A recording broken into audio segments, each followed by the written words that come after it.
3 interviews, 3 slam doors. Clara Winslow stood in Bismarck's merciless dust with $8, a teaching certificate nobody respected, and nowhere left to run. The Dakota Territory of 1883 had no use for educated women until a quiet-eyed rancher watched her refuse to break and saw something the town had missed. What happened next would turn a broke schoolteacher into the woman who transformed an entire ranch, faced down death with nothing but needle and thread, and built an empire of learning where ignorance once ruled.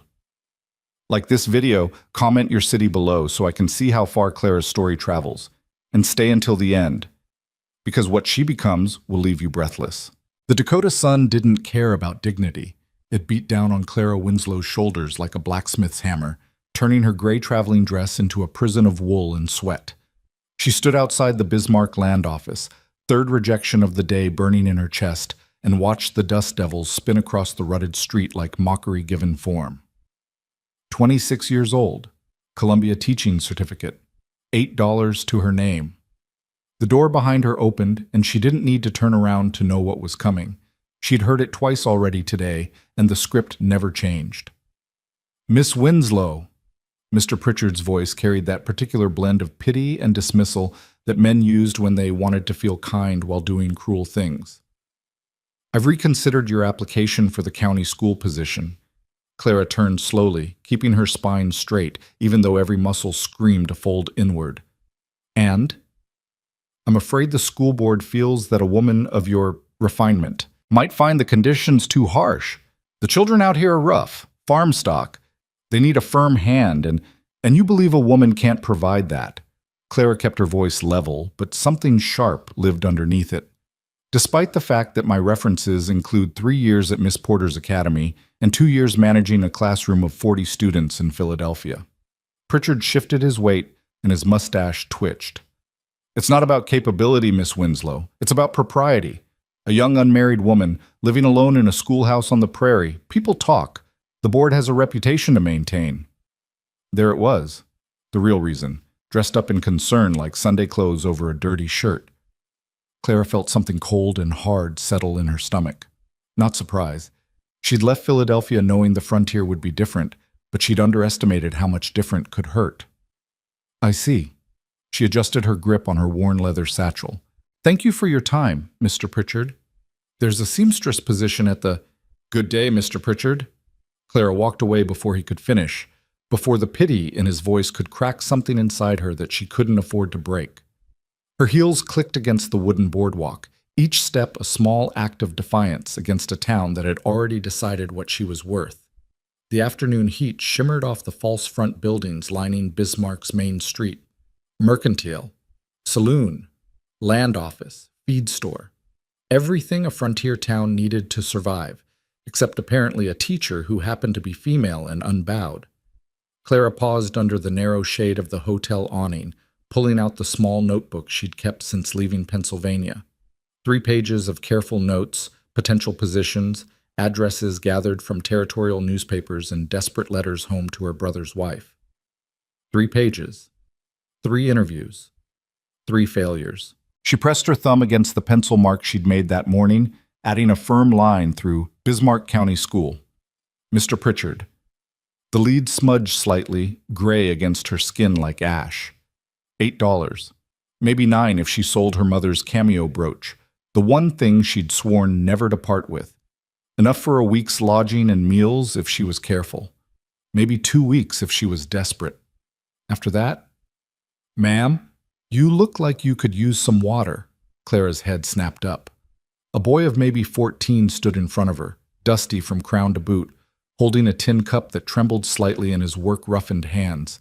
He had the kind of face that showed hard living, sunburned nose, chapped lips, eyes that had seen too much too soon.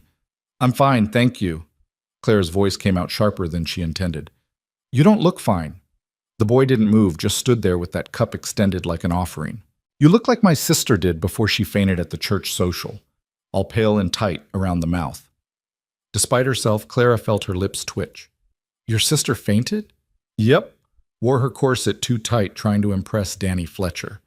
The boy grinned, sudden and bright. Went down like a sack of flour right in front of Reverend Michaels. "Danny married her anyway, though. Said he liked a woman with commitment. This time Clara did smile, just a little.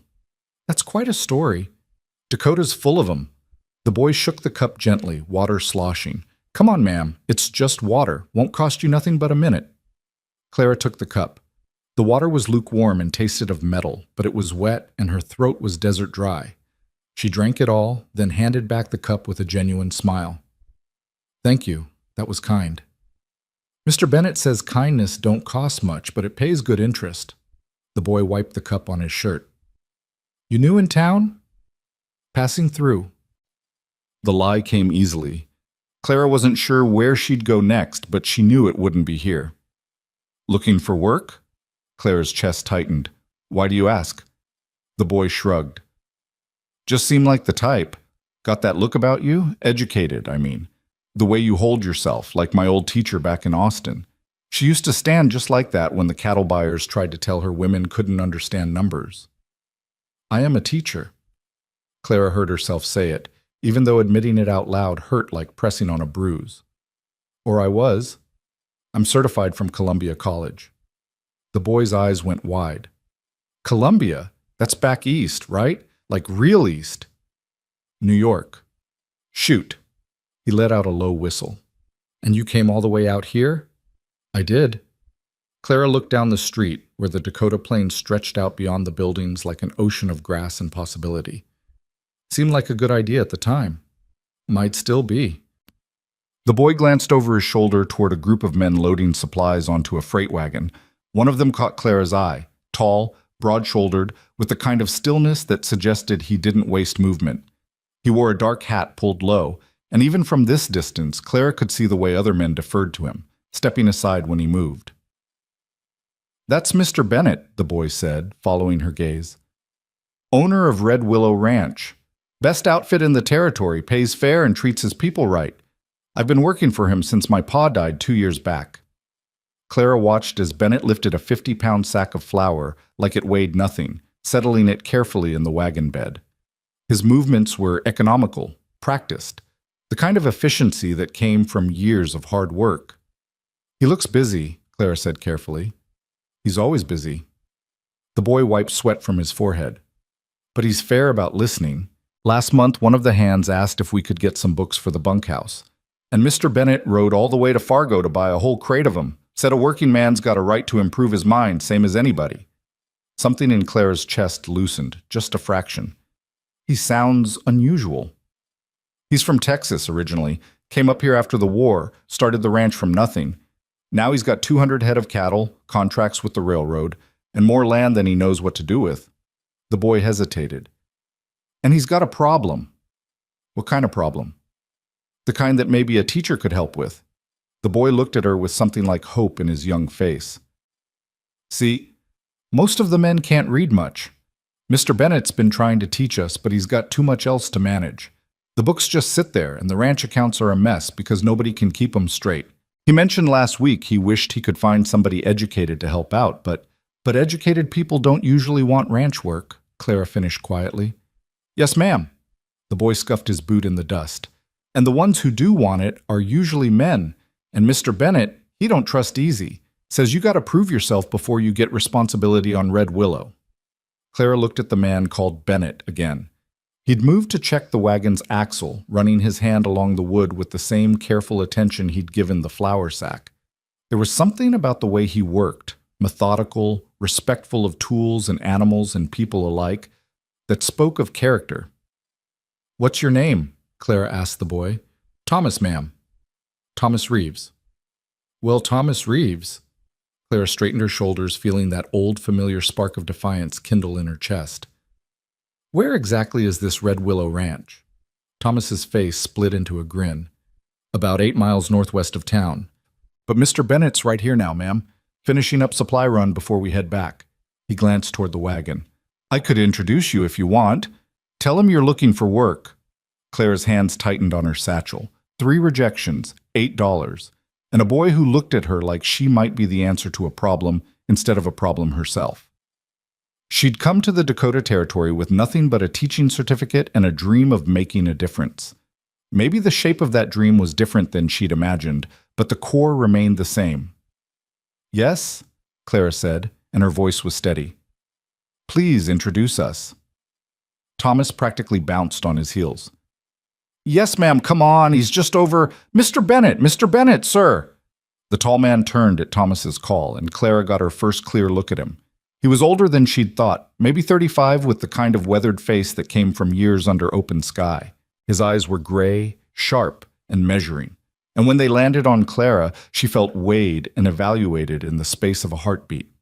He walked toward them with that same economical grace, and up close Clara could see the details Thomas's enthusiasm had missed. The scar along Bennett's jawline, the calluses on his hands, the way his gun belt sat easy on his hips like it belonged there. Thomas.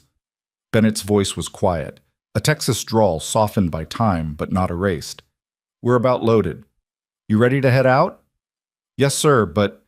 Thomas gestured to Clara with barely contained excitement. This is Miss Winslow. She's a teacher from Columbia College, and she's looking for work, and I thought maybe... Thomas. The single word stopped the boy mid-sentence. Bennett's eyes hadn't left Clara's face. Let the lady speak for herself. Clara met his gaze straight on. She'd learned young that showing weakness in a negotiation was fatal, and this felt like negotiation, even if the terms weren't clear yet. Miss Clara Winslow, she said, extending her hand the way she'd seen men do in business. Thomas is correct. I'm certified to teach, and I'm currently seeking employment. Bennett looked at her hand for a moment, then took it. His grip was firm but careful, and he shook once before releasing. Cole Bennett, Red Willow Ranch. He paused. Thomas says you're from Columbia. That's a serious institution. It is. What brings a Columbia teacher to Dakota Territory? The question was direct, not unkind, but it demanded honesty. Clara appreciated that. She was tired of dancing around truth with men who wouldn't respect it anyway. I came because I believed the frontier needed educated women as much as it needed cattle and railroads, she said. I believed I could make a difference in a place that was still being shaped. And now? Now I've learned that the frontier doesn't always agree with my assessment. Clara kept her voice even. I've applied for 3 teaching positions today. All 3 turned me down, not because I lack qualifications, but because I lack a husband. Something flickered in Bennett's eyes. Recognition, maybe, or respect for plain speaking. That's the way of it out here sometimes. People hold tight to old ideas, even when those ideas don't serve them. Yes, sir. What kind of work are you looking for? Bennett asked. If you don't mind me asking directly. Any kind that uses my education and pays fair wages. Clara felt Thomas watching her, felt the weight of her 8 remaining dollars, and the vast prairie stretching beyond this dusty street. I can teach any subject through secondary level. I can manage accounts, do correspondence, organize records. I can read legal documents and medical texts. I'm trained in elocution, mathematics, literature, history, and natural sciences. Bennett listened without interrupting, and when she finished, he was quiet for a moment. Not thinking, Clara got the sense he'd already thought, but measuring his words. Red Willow's got 40 men working year-round, he said finally. Most of them can't read past their own names. Some can't read at all. I've been trying to teach them basic letters, but I don't have the time or the training to do it right. The ranch books are a disaster because nobody can keep them straight. Correspondence with the railroad takes twice as long as it should because I'm the only one who can write a clear sentence. He glanced at Thomas, then back to Clara. I need someone who can teach my men to read and write. Someone who can organize the books and handle correspondence. Someone who understands that ranch work is hard, and the men who do it deserve respect and opportunity to improve themselves. Clara's heart was hammering now, but she kept her expression calm. What would such a position pay? $40 a month plus room and board. Private cabin, separate from the bunkhouse. Meals with the men or in your own space, your choice. Sundays off unless there's emergency work. Bennett's gray eyes never wavered. And a rule that every man on my ranch follows. You treat people with respect, or you leave. That goes double for how they treat you. $40. More than she'd made at Miss Porter's Academy. More than any teaching position in Bismarck would have paid. Why? Clara asked. Why would you pay that much for a teacher? Because literacy isn't a luxury, Miss Winslow. It's freedom. Bennett's voice was quiet, but absolutely certain. A man who can read can understand his contracts, know his rights, learn new skills. A man who can write can tell his own story instead of depending on someone else to tell it for him. That's worth paying for. Clara felt something crack open inside her chest. Not breaking, but opening, like a door she hadn't known was closed. Here was a man who understood what she'd been trying to tell hiring committees for weeks. Here was someone who valued education not as ornament, but as tool. "I'd want to see the ranch first," she said. "Understand what I'd be walking into." Bennett nodded, like he'd expected that. "Fair enough, we're heading back now. You can ride out with us, see the place, meet some of the men. If it suits you, we'll draw up terms. If it doesn't, Thomas can bring you back to town tomorrow." "And if I say yes?" "Then you start Monday, and we figure out the details as we go." Bennett glanced at the loaded wagon. "Fair warning, Miss Winslow. It's hard country. The work's real, the men are rough around the edges, and there's no guarantee things won't get difficult. But I run an honest outfit, and I pay what I promise." Clara thought about her $8. Thought about 3 rejections and the pinched faces of men who couldn't see past her unmarried state. Thought about a teaching certificate that suddenly felt less like a dead weight and more like a key. "I'll come see the ranch," she said. Bennett's expression didn't change much, but something in his eyes warmed. "Good. Thomas, help Miss Winslow get situated in the wagon. We're burning daylight." "Yes, sir." Thomas was already grabbing Clara's satchel, practically vibrating with excitement. "You're going to love it, Miss Winslow. The ranch is real pretty, and the men are good people once you get to know them. And, Thomas," Bennett's voice was dry, "let her breathe." Clara climbed into the wagon bed, settling herself between sacks of flour and coils of rope. The supplies smelled of grain and leather and possibility. Around her, the men were finishing their loading, young and old, scarred and smooth, all of them moving with the practiced efficiency of people who knew their work. One of them, a grizzled man with a salt and pepper beard, caught her eye and nodded respectfully. "Ma'am." "Sir," Clara replied, and watched surprise flicker across his face, like he wasn't used to being called sir by educated women. Bennett swung up onto the wagon seat, taking the reins with easy confidence. "Everyone aboard? Good. Let's move." The wagon lurched into motion, wheels creaking as they rolled down Bismarck's main street.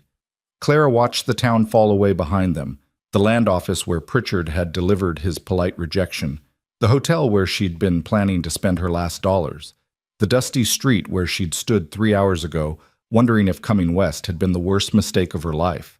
Now she was heading into open prairie with a man she'd known for 10 minutes, toward a ranch she'd never seen, to do work she'd never imagined.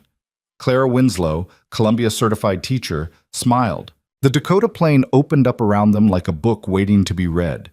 Grass stretched to the horizon, gold-green under the late afternoon sun. Here and there, dark shapes moved, cattle grazing, birds rising in sudden clouds.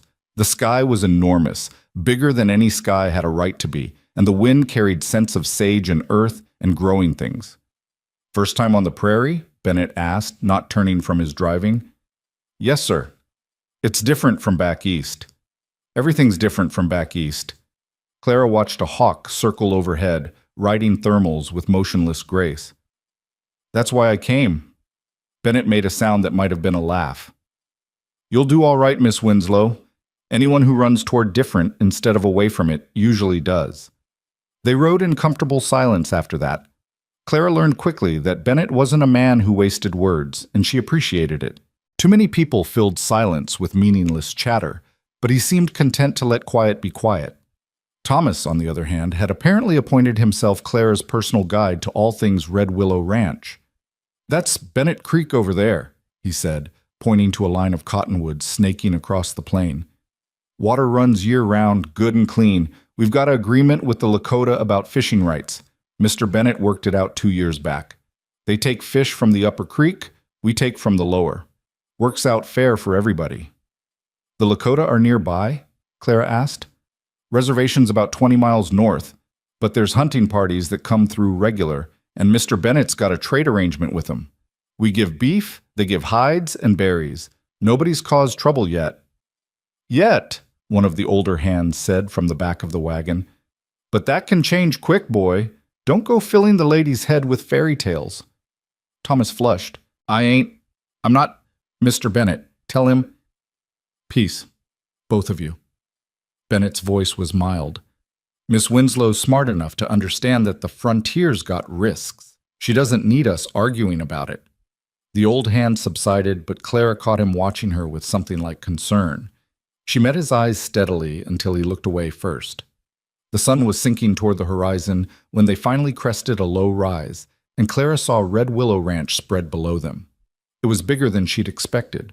A main house, solid and well-built, faced south toward the creek Thomas had mentioned.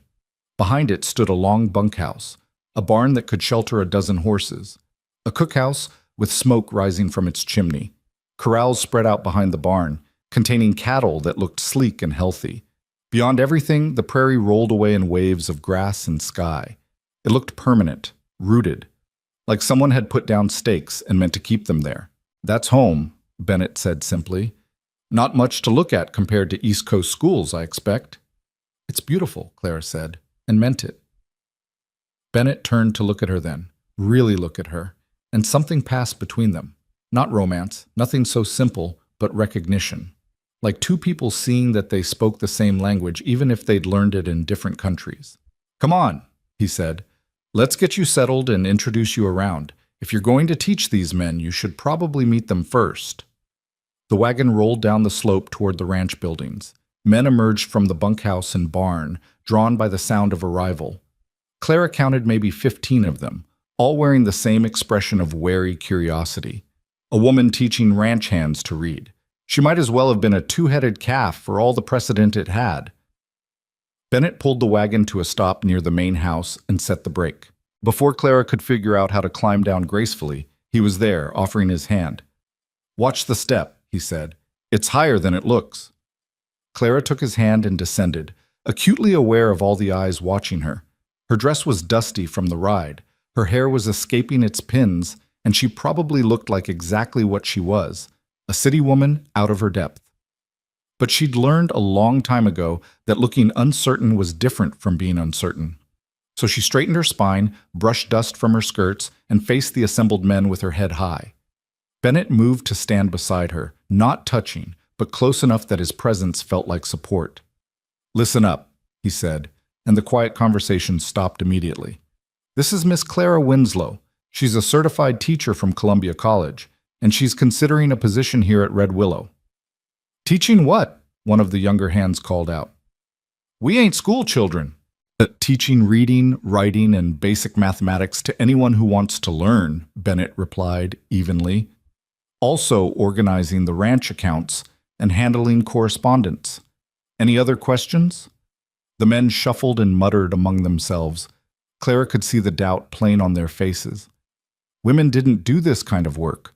Women certainly didn't do it on cattle ranches, surrounded by men who smelled of sweat and leather and livestock. I got a question. The grizzled man from the wagon stepped forward. No disrespect, ma'am, but do you know anything about ranch life? This ain't a schoolroom with neat desks and quiet children. It's hard work, long hours, and rough company. Clara met his eyes. You're right, sir. I don't know much about ranch life, but I know about hard work. I put myself through Columbia by teaching night classes to factory workers. I know about long hours. I managed 40 students in a one-room school while keeping household accounts for the headmistress. And I know about rough company. I grew up with 3 brothers who taught me that respect isn't about polish, it's about character. The man's eyebrows rose. Factory workers? In Philadelphia, men and women who worked 12-hour shifts and then came to learn reading and arithmetic so they could advance beyond the factory floor. Clara felt the old passion rise in her chest. They were tired, frustrated, and skeptical that letters on a page could change anything. But they learned, and when they did, it changed everything. Silence fell over the group. The men were looking at her differently now, not with doubt exactly, but with something closer to consideration. What makes you think we want to learn? Another hand asked. Some of us been getting along just fine without books. Nothing wrong with getting along, Clara said, but I expect you'd rather thrive than just get along. Reading means you can check your own pay, understand your contracts, write letters home. It means nobody can cheat you because you can't read the fine print. Had a foreman once who did that, someone muttered. Shorted us on pay for 6 months before we figured it out. Exactly, Clara said quietly. Education isn't about being fancy. It's about having power over your own life. The men exchanged glances. Clara could feel the shift happening, the way skepticism was slowly giving ground to curiosity. She's got a point, the grizzled man said finally. Ben, you vouch for her? All eyes turned to Bennett. He stood there in the fading light, solid as the ranch buildings behind him, and when he spoke, his voice carried absolute certainty. I vouch for her skill and her character, he said. Miss Winslow's qualified to teach, and she's willing to treat you like men instead of charity cases. That's more than we had yesterday. He paused. Of course, the decision's hers. She hasn't said yes yet. And just like that, the attention swung back to Clara. 15 weathered faces waiting to see what the city woman would do. Clara thought about Bismarck's dust and Pritchard's pity and 3 doors closing in her face. She thought about $8 and a teaching certificate nobody wanted. Then she looked at Red Willow Ranch, at men who did hard work for fair pay, at a man who valued literacy as freedom, at Thomas's hopeful young face and the grizzled veteran's grudging respect. She thought about the hawk she'd seen earlier, riding wind currents with perfect confidence. I'll do it, Clara said. On one condition. Bennett's eyebrow rose. What condition? That everyone who wants to learn gets the same opportunity, regardless of age or ability. No one gets left behind because they're slower than others or because they're embarrassed to admit they can't read. Everyone starts equal in my classroom. Deal, Bennett said immediately. Anything else? Yes. Clara looked around at the assembled men. I expect respect, but I'll earn it same as anyone. I'll work hard, I'll be fair, and I won't coddle anyone. In return, I expect honesty and effort. We have an agreement? The grizzled man stepped forward and extended his hand. Jack Morrison, ma'am. Trail boss. I think we got ourselves an agreement. Clara shook his hand firmly. Pleased to meet you, Mr. Morrison. Just Jack, ma'am. We don't stand much on formality out here. One by one, the other men came forward. Young Thomas was practically glowing. A Mexican hand named Carlos introduced himself in careful English. A quiet man named Peter, who had scars on his hands that looked like rope burns. A kid who couldn't be more than 16, all gangly limbs and nervous energy. By the time the last introduction was made, full dark had fallen and Clara's head was spinning with names and faces. But underneath the exhaustion, she felt something else. Something that felt like purpose. You'll stay in the foreman's cabin, Bennett said, leading her toward a small building set apart from the bunkhouse. Jack's been bunking with the men anyway, says he sleeps better with company. It's not fancy, but it's clean and private. The cabin was single room, maybe 12 by 12, with a narrow bed, a table, 2 chairs, and a small stove. Someone had already brought in her satchel and set it on the bed. A lantern burned on the table, casting warm light over wood walls. There's a pump outside for water, Bennett continued. Privy's behind the cookhouse. We keep it clean. Meals are at sunrise, noon, and sunset in the cookhouse. You're welcome to join us or take food back here, your preference. Clara set her hand on the table, feeling the solid wood beneath her palm. Her own space, her own terms. It's perfect, she said. Bennett nodded. Good. I'll let you settle in. If you need anything, I'm in the main house. Just knock. He moved toward the door, then paused with his hand on the frame. Miss Winslow, thank you. What you're doing here, it matters. We'll see if I'm any good at it first, Clara said. You'll be good at it. Bennett's voice was certain. You've already proven you can handle the hard part. What's the hard part? Showing up. He tipped his hat slightly. Good night, ma'am. And then he was gone, and Clara was alone in her cabin in the middle of the Dakota Prairie, 8 miles from the nearest town, surrounded by men who needed teaching, and a rancher who believed education was freedom. She sat down on the bed, which was surprisingly comfortable, and let out a long breath. 24 hours ago, she'd been drowning in rejection. Now she had a job that paid more than she'd hoped, housing that was better than she'd expected, and students who might actually want to learn. Clara pulled off her dusty boots and lined them up precisely beneath the bed. Then she stood, lit a second lantern, and began unpacking her satchel. Teaching materials first, the grammar primers she'd brought from Philadelphia, her personal copy of McGuffey's Reader, the mathematics workbook she'd compiled herself. Then her few personal items, her mother's cameo brooch, a daguerreotype of her family, her journal. She placed the teaching materials on the table, arranging them just so. Tomorrow she'd need to assess what supplies the ranch already had, figure out how many men actually wanted lessons, determine skill levels. Tomorrow she'd begin the real work. But tonight, in this cabin that smelled of fresh wood and lamp oil, Clara Winslow allowed herself to feel something she hadn't felt since leaving Philadelphia. Hope. Not the desperate, clawing hope of someone running out of options. The solid, grounded hope of someone who'd found a place where her skills mattered and her gender didn't disqualify her. Outside, the prairie wind whispered through grass, and the cattle lowed softly in their pens. Somewhere a man laughed, the sound carrying across the clear night air. Above it all, stars blazed in quantities that made the sky seem crowded with light. Clara pulled her journal from her satchel and opened to a fresh page. Her pen hovered over the paper for a moment, and then she began to write. June 15th, 1883.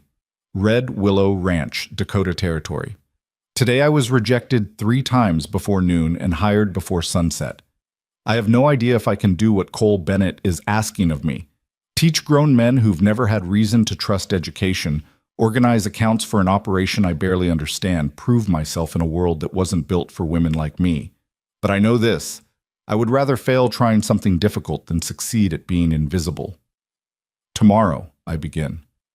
Clara closed the journal and set down her pen. Then she extinguished the lamps, slipped beneath clean blankets that smelled of sage, and fell asleep to the sound of wind and hope and possibility. In Bismarck, Mr. Pritchard was probably sleeping soundly, comfortable in his certainty that he'd saved Clara Winslow from herself. 8 miles northwest, Clara Winslow smiled in her sleep and dreamed of teaching men to read by lamplight, of books transforming into keys, of a Texas rancher with gray eyes who understood that freedom and literacy were the same thing.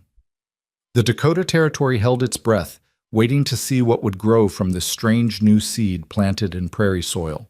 An educated woman, a respectful employer, and the radical belief that everyone deserved a chance to write their own story. 3 rejections had led her here. Clara had a feeling they might be the best thing that ever happened to her. But that was a story for morning, for daylight, for the hard work of proving that hope wasn't just a word, but a foundation. For now, there was sleep and stars, and the quiet knowledge that she'd finally found a place that wanted her, not despite who she was, but because of it. Dawn came to Red Willow Ranch the way it came everywhere on the prairie, sudden and absolute, turning black sky to gold in the space of a breath. Clara woke to the sound of men's voices outside her cabin, the creak of the pump handle, boots on packed earth. For a moment she lay still, orienting herself to this new reality, then rose and dressed quickly in her most practical dress, a dark blue cotton that wouldn't show dust. By the time she stepped outside, the sun was already climbing, and the ranch was fully awake. Men moved between buildings with purposeful efficiency, feeding horses, checking cattle, carrying tools whose functions Clara could only guess at. The air smelled of coffee and wood smoke and livestock, layered together into something that would forever after mean morning to her. "Miss Winslow!" Thomas appeared from behind the cookhouse, his face bright with eagerness. "You're up. I wasn't sure if city folks slept later than... not that you're... I just thought, Thomas." Clara smiled despite herself. "Breathe. I've been awake since the rooster crowed." "We don't have a rooster, ma'am. That was probably Jack snoring in the bunkhouse." Clara laughed, a real laugh that surprised her with its ease. "Then Jack's very punctual. Is there breakfast?" "Yes, ma'am. Cookie's got biscuits and gravy and bacon. Come on. Everyone's waiting to see if you'll eat with us or take a tray to your cabin." Clara had already decided this question during her pre-dawn thinking. If she was going to teach these men, she needed to be part of their world, not separate from it. "I'll eat with everyone, thank you." The cookhouse was a long building with rough-hewn tables and benches that could seat maybe 30 men. This morning, only about 20 were present, the rest presumably already out on early range work. Conversation stopped when Clara entered, and she felt the weight of their attention like physical pressure. Cole Bennett sat at the head of the far table, a cup of coffee in one hand and what looked like a ledger book open beside his plate. He glanced up when she entered, and something in his expression eased. "Miss Winslow, come sit." Cookie saved you the good biscuits before these vultures could devour them all. A few men chuckled, and the tension broke slightly. Clara made her way to the table, acutely aware of her skirts brushing against dusty denim and scuffed boots. Someone, Jack Morrison, she recognized, stood and gestured to the bench beside him. "Here, ma'am, good spot, close to the coffee pot." "Thank you, Jack." Clara sat, and within moments a plate appeared in front of her, loaded with food that smelled better than anything she'd eaten in weeks. Biscuits still steaming from the oven, gravy thick with sausage, crisp bacon, and eggs fried exactly right. "Cookie don't believe in small portions," Thomas said from across the table. "Says a working person needs fuel same as a horse." "Cookie's right," Clara said, and took a bite of biscuit that nearly made her moan. Light, fluffy, with just the right amount of salt and butter. "This is extraordinary." A large black man emerged from the kitchen area, wiping his hands on his apron. His hair was gray at the temples, and he had the kind of face that suggested he'd seen everything and wasn't particularly impressed by most of it. "Extraordinary, she says." His voice was deep and amused. "Well, that's a word I don't hear much in this establishment. Usually it's just more and faster and Cookie. Why ain't there pie?" "Because you ate all the pie last night, Cookie," one of the younger hands called out. "We saw you." "That's a vicious lie and slander." Cookie pointed a wooden spoon at the offender. "That was research pie, quality control, very important work."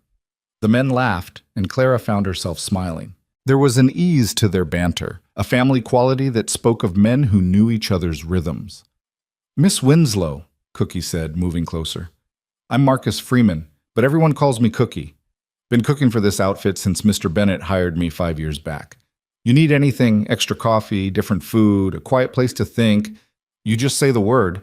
Clara stood and offered her hand. "Clara Winslow. And please, just Clara when we're not in a classroom setting. That biscuit recipe is worth its weight in gold." Cookie shook her hand gently, and his eyes crinkled at the corners. "A woman who appreciates good biscuits is a woman of sense. You'll do fine here, Miss Clara. These boys might be rough, but they're good people underneath the dust." "Hey now," Jack protested. "Some of us are good people on top of the dust, too." "Jury's still out on you, Morrison," Cookie shot back, but there was affection in it. Clara ate her breakfast while conversation flowed around her. She learned that the young hand who'd accused Cookie of pie theft was named Billy and had a tendency to talk himself into trouble. That Peter, the quiet one with scarred hands, was the best bronc rider in 3 territories. That Carlos had family back in Texas and sent half his pay home every month to support his mother and sisters. She also learned, by careful observation, that Cole Bennett was listening to everything while appearing to focus on his ledger. His coffee cup stayed full, but he rarely drank from it, and his eyes tracked conversations even when he didn't participate. It was the attention of a man who led by knowing his people, not by commanding them. When the meal finished and men began pushing back from tables, Bennett finally looked up from his ledger. "Miss Winslow, when you're ready, I'd like to show you the supply situation. We've got some books and materials already, but I'm not sure what else you'll need." "I'm ready now," Clara said, and followed him out into the morning sun.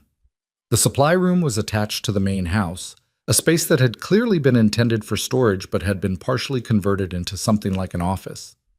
Shelves lined the walls, holding everything from veterinary supplies to spare tack to stacks of correspondence bound with twine. In one corner, someone had attempted to create a reading area, a few chairs, a small table, and 3 crates of books. Clara went to the books immediately, kneeling to examine them. Dime novels mixed with agricultural manuals, a water-damaged Bible, several issues of Harper's Weekly, a complete set of Shakespeare that looked like it had never been opened, and, she pulled it out carefully, a pristine copy of Frederick Douglass's autobiography. "Where did this come from?" she asked, holding up the Douglass. Bennett glanced over from where he was sorting through correspondence. "Cookie brought it. Said if we were going to teach reading, we should teach reading that mattered. Why?" Clara ran her hand over the cover, thinking of Philadelphia, of her own education, of the radical professors who'd insisted their students understand that literacy and freedom were inseparable. "Because Cookie's absolutely right," she said quietly. "This is exactly the kind of text that matters." She continued her inventory. More practical volumes than literary ones, which made sense for ranch hands. But there was also poetry. Whitman, surprisingly, and a collection of Lincoln's speeches, and a worn copy of Uncle Tom's Cabin that had clearly been read many times. "Someone here reads seriously," Clara observed. "Jack does. Peter tries. Carlos is learning, but he's determined." Bennett set down his papers and came to crouch beside her. "They want to learn, Miss Winslow. Some of them have wanted it for years but never had opportunity. Others are just starting to understand why it matters. Either way, they'll work hard if you give them the chance." Clara looked at him in the dusty morning light filtering through the small window. Up close, she could see more details, the fine lines around his eyes, the scar on his jaw that she'd noticed yesterday, the way his hands were scarred and calloused but clean, nails trimmed short. "Why does this matter so much to you?" she asked. "Most ranch owners wouldn't bother. Literacy doesn't make someone better at driving cattle or mending fence." Bennett was quiet for a moment, and Clara thought he might not answer. Then he reached up and pulled something from the shelf, a small leather-bound book, its cover worn smooth by handling. "This was my father's," he said, opening it to show her. Inside, someone had written in careful, labored letters, "Property of Samuel Bennett." Below that, in different ink, "Read to me by my son Cole, 1867 to 1870. "Your father couldn't read," Clara said softly. "No, he was born enslaved in Georgia, got his freedom after the war, worked himself half to death, trying to make a living in Texas, always saying he wished he could read the contracts, understand the laws, write his own letters." Bennett's thumb traced the inscription. "I was 11 when I started teaching him from newspapers and old books I could beg from the general store. He learned slow, but he learned. And the day he could read a full newspaper article by himself, he cried." Clara felt something tighten in her throat. "When did he pass?" "Year after this entry. Pneumonia. But those last months he could read, could write his name proper, not just an X, could understand what he was signing." Bennett closed the book carefully. "That mattered to him. So it matters to me that the men working this ranch have the same chance he did." Clara understood then, in a way she hadn't fully grasped yesterday. This wasn't about improving productivity or looking progressive. This was personal. This was about honoring a father who died barely literate but desperate for learning. "I'll teach them well," she said. "I promise you that." Bennett nodded and replaced his father's book on the shelf with gentle precision. "I know you will. Now, what else do you need?" They spent the next hour taking inventory and making lists. Clara needed proper slates and chalk, more primers suitable for adult learners, better lamps for evening lessons, and a larger table for group instruction. Bennett wrote everything down in his ledger, his handwriting surprisingly elegant for a man who worked with his hands. "We'll make a supply run to Bismarck next week," he said. "You can come along, pick out what you need directly." The thought of returning to Bismarck, to the town that had rejected her 3 times in one day, made Clara's stomach twist slightly. But she pushed the feeling aside. She was a teacher with a position now, not a desperate applicant. Things were different. "That would be helpful, thank you." "Good." Bennett glanced at the sun through the window. "I need to check on the north fence line today, but Jack can show you around the property this afternoon if you want to get your bearings. And tonight, after supper, we could have a first meeting with whoever wants to participate in lessons. See what we're working with." Clara felt a flutter of nervousness in her chest.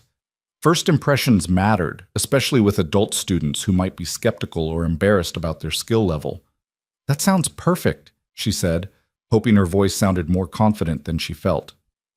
Bennett stood and offered his hand to help her up. His grip was warm and steady, and he didn't release immediately, looking at her with those steady gray eyes. "Miss Winslow, Clara, I want you to know something. The men might test you at first. Not meanly, but they'll want to see if you're serious, if you're going to treat them with respect or condescension. If you stay steady and fair, they'll come around. But if they don't, if anyone gives you real trouble, you come to me directly. Understood?" "Understood," Clara said. "But I think I can handle myself." Something that might have been a smile tugged at Bennett's mouth. "I expect you can, but the offer stands anyway." He left then to prepare for his fence work, and Clara spent the rest of the morning organizing the supply room into something approximating a classroom. She arranged chairs in a semicircle, positioned the table where light from the window would fall on it best, sorted books by difficulty level. Physical work, practical and grounding. Jack found her around noon, wiping dust from her hands and surveying her efforts with cautious satisfaction. "Mr. Bennett said you might want a tour," he said from the doorway. "If you're not too busy making this disaster of a room look civilized." Clara laughed. "It was a disaster, wasn't it?" "Looked like a tornado hit a library and then got into a fight with a feed store," Jack agreed. "But you've worked miracles. Come on, let's get you acquainted with Red Willow proper." They walked the property for the next 2 hours, and Jack proved to be an excellent guide. He showed her the creek where the water ran cleanest, the hill where you could see for miles in every direction, the small family cemetery where Bennett's parents were buried alongside 3 ranch hands who'd died in a winter storm 5 years back. "Mr. Bennett takes care of his people," Jack said, standing by the neat graves with their simple wooden markers. "Doesn't matter if you've been here 10 years or 10 days. You work for Red Willow, your family. That's his way." Claire looked at the graves, at the care someone had taken to maintain them even in this wild place. Fresh flowers sat in jars by 2 of the markers, wildflowers, prairie roses, the kind of simple beauty that required thought and effort. "He seems like a good man," she said carefully. "Best I've worked for, and I've worked for plenty." Jack squinted out at the prairie. "Came up from Texas after the war, same as Mr. Bennett. Been together since '68, when we were both just kids trying to figure out how to stay alive and make something of ourselves. Watched him build this place from nothing, just land and determination, and a dream that working men deserved better than what most outfits offered." "You're trail boss now," Clara said. "That's significant responsibility." "It is. And I still can't read well enough to check a railroad contract or write a proper letter to my sister back in Houston." Jack's voice was matter of fact, but Clara heard the frustration underneath. "Been meaning to learn for years, but between trail drives and winter work and keeping 40 men organized, there's never been time or opportunity. Until now." Clara looked at this weathered man who'd helped build a ranch from prairie grass and was honest enough to admit his own limitations. "This evening, when we meet," she said. "Will you come?"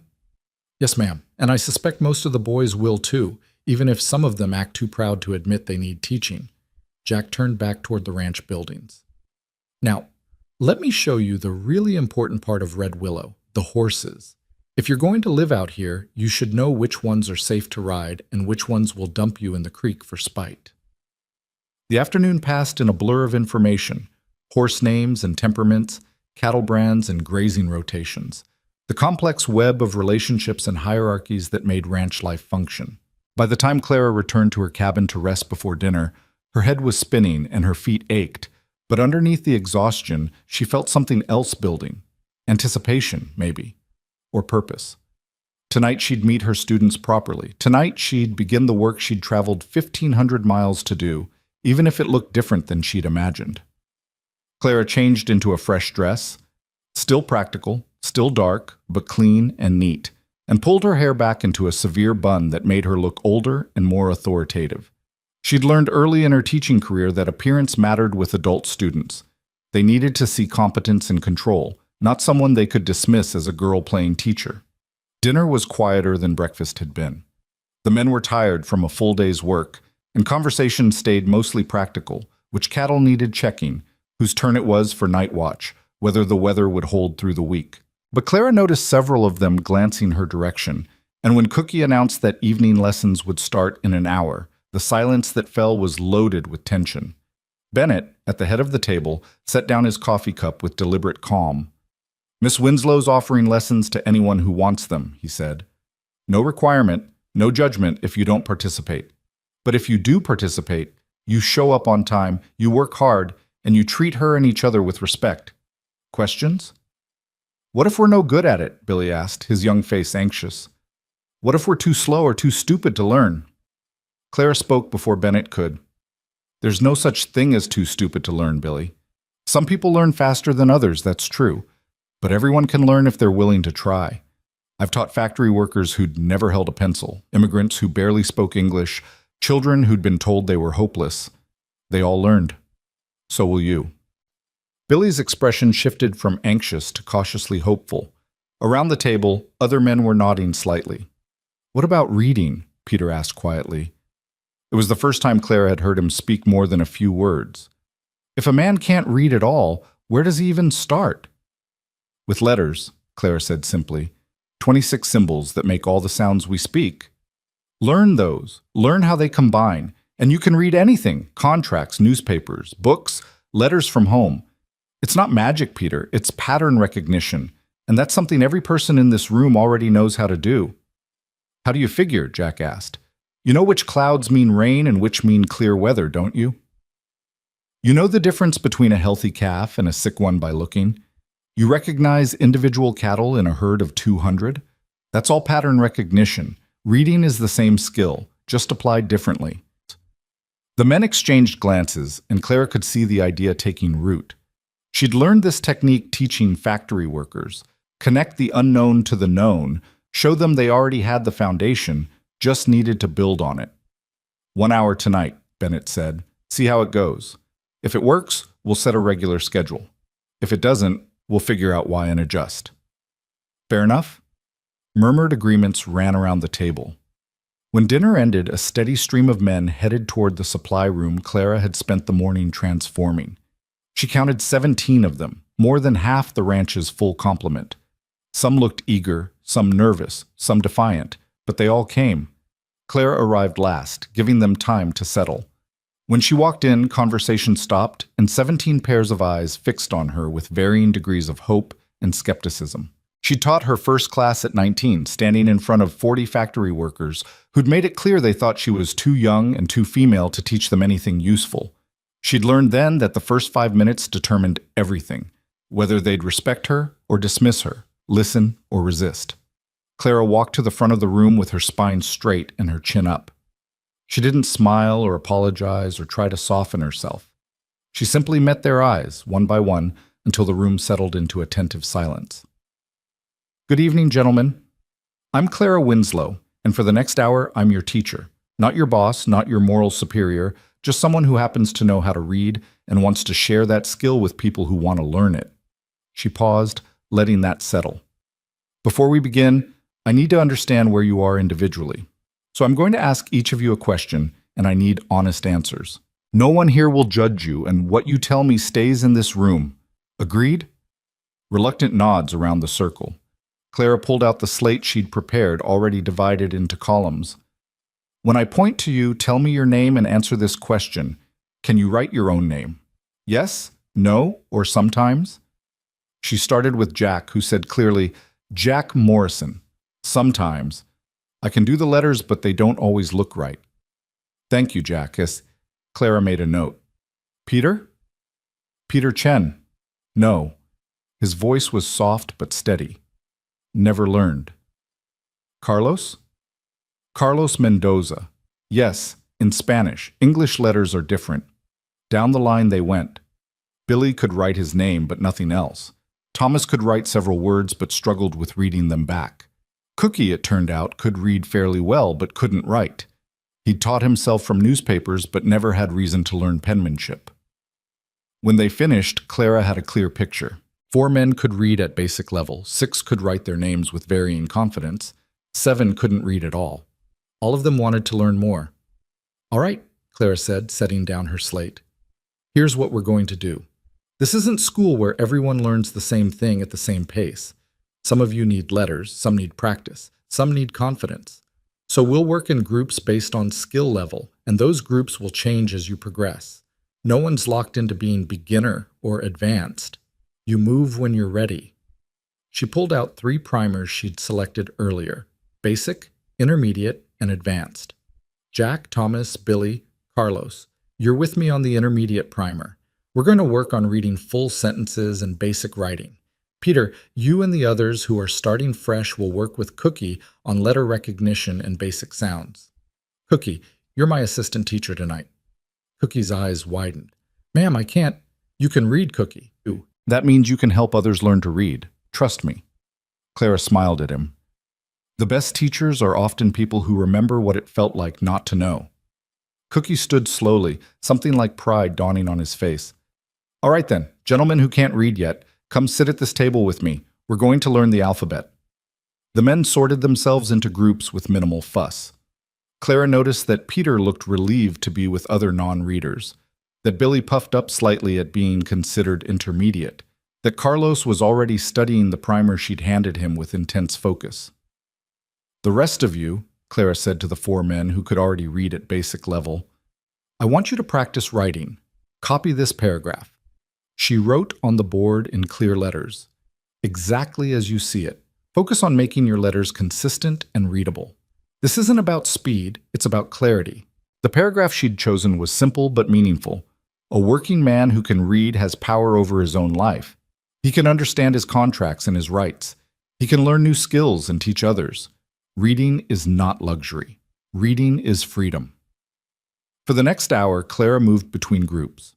She worked with her intermediate students on sounding out unfamiliar words, praised Carlos when he successfully read a full sentence, gently corrected Billy's tendency to rush. She checked on Cookie's group and found him doing remarkably well, using examples from cooking to explain how letters combined.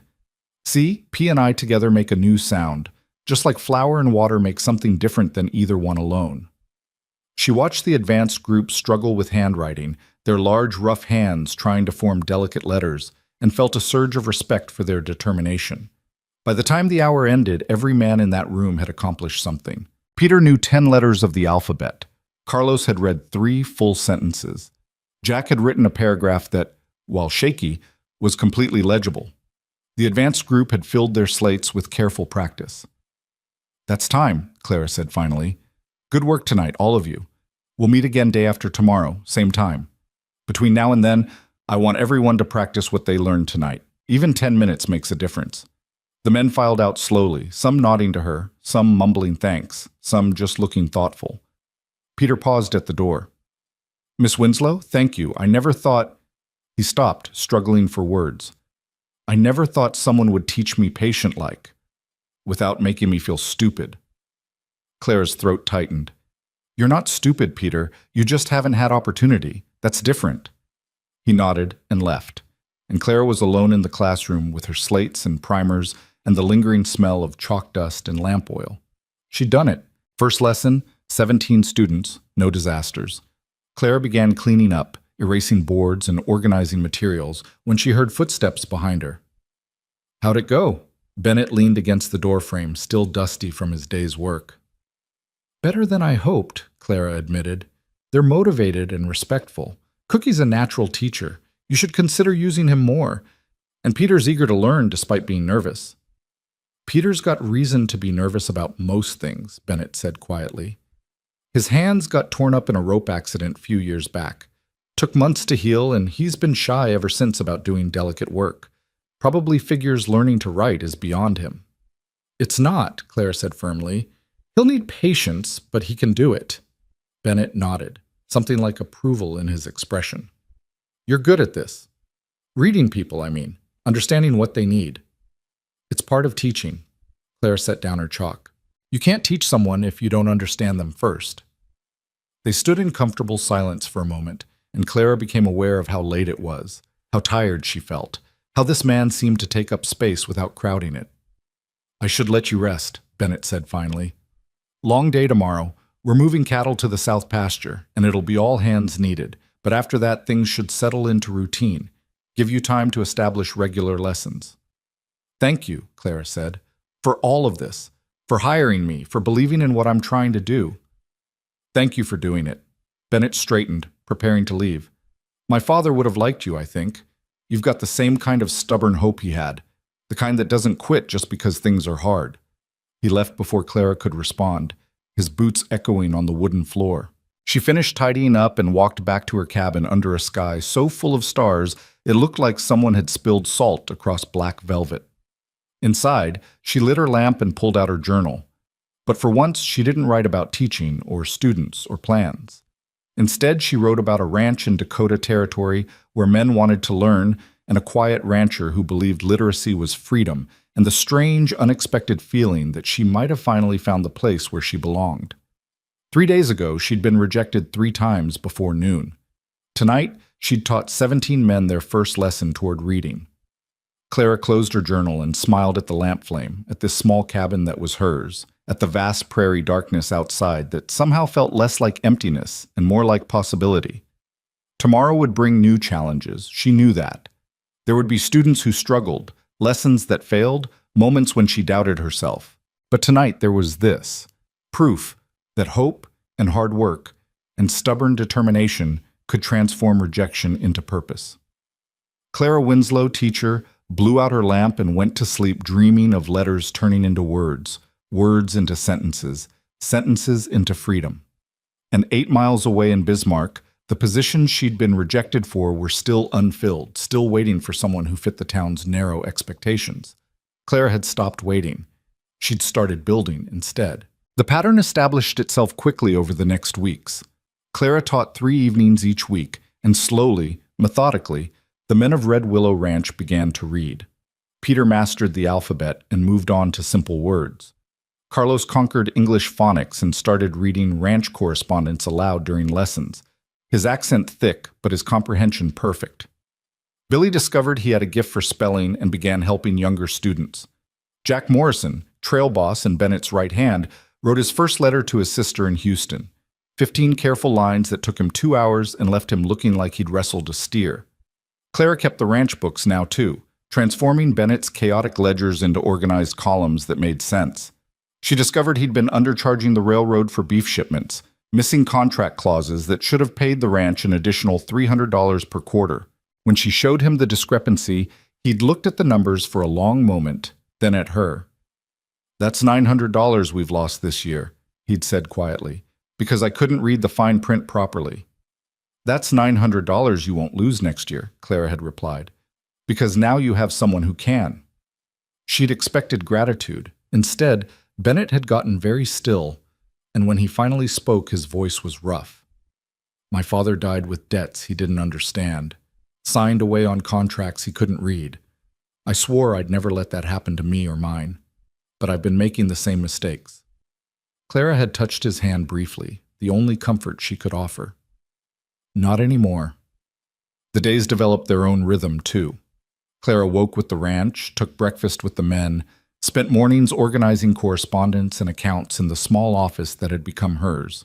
Afternoons she used for lesson planning or riding out with Thomas to understand the ranch's geography better.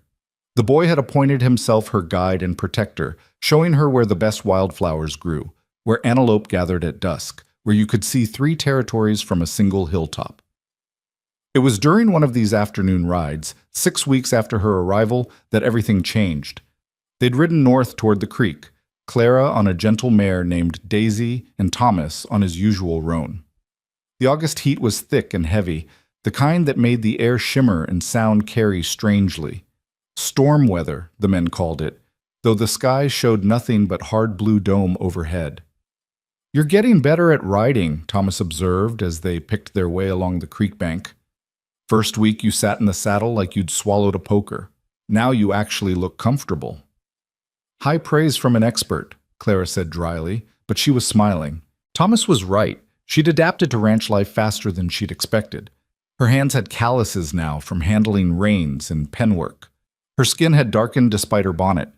Her dresses bore permanent dust stains no amount of washing could remove. She was becoming a different version of herself out here, and she found she didn't mind. Thomas reined in suddenly, his expression shifting from relaxed to alert in an instant. "You hear that?" Clara listened. At first she heard nothing unusual, wind in the grass, the creek's burble, bird song. Then she caught it, a sound that didn't belong. Hoofbeats, multiple horses, coming fast from the north. "That's the payment run," Thomas said, and there was fear in his young voice. "Mr. Bennett and Jack and 5 others went to collect the railroad payment this morning. They should have been back hours ago." The hoofbeats grew louder, and now Clara could see dust rising in the distance. Too much dust for 7 horses. Too chaotic for a controlled return. "Something's wrong," Thomas said. He wheeled his horse around. "Miss Winslow, you need to get back to the ranch. Now. Fast as Daisy can carry you." "What about you?" "I'm going to meet them, see what happened." Thomas was already moving. "Go. Tell Cookie to get the bunkhouse ready for wounded. Tell Peter to ride for the doctor in Bismarck. Go." Clara went. She'd never pushed Daisy past a trot before, but now she dug in her heels and the mare responded, breaking into a gallop that jarred Clara's teeth and made her grip the saddle horn with white knuckles. The ranch buildings appeared ahead, and she could see men emerging from barn and bunkhouse, drawn by the sound of her approach. She hauled Daisy to a stop in front of the cookhouse, nearly falling from the saddle in her haste. Cookie was already outside, his face grim. "Payment run?" he asked. Thomas said, "Wounded. Get the bunkhouse ready." Clara couldn't catch her breath, couldn't make her words coherent. "Peter needs to ride for the doctor."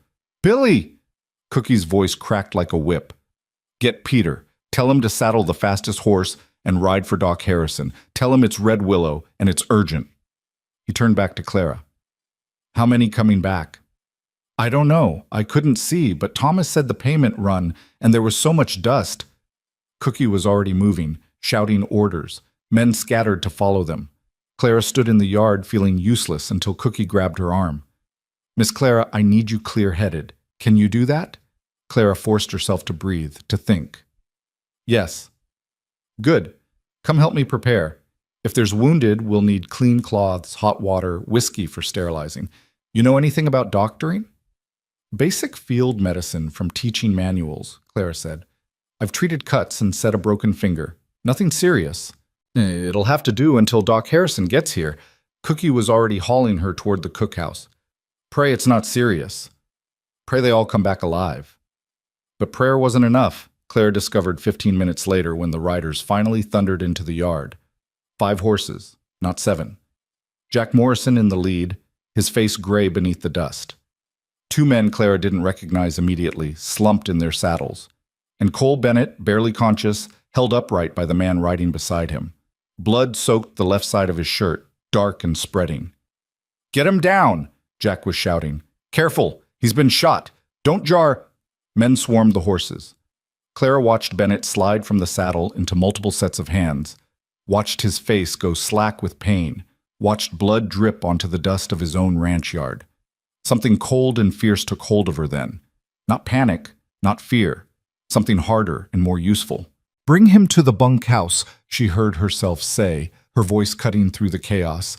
"Cookie, I need those supplies now. Jack, what happened?" Jack was helping lower Bennett onto a makeshift stretcher, a barn door being used as a litter. "Rustlers hit us 5 miles out, knew we had the payment, knew our route. Ambush at the creek crossing." His voice was raw.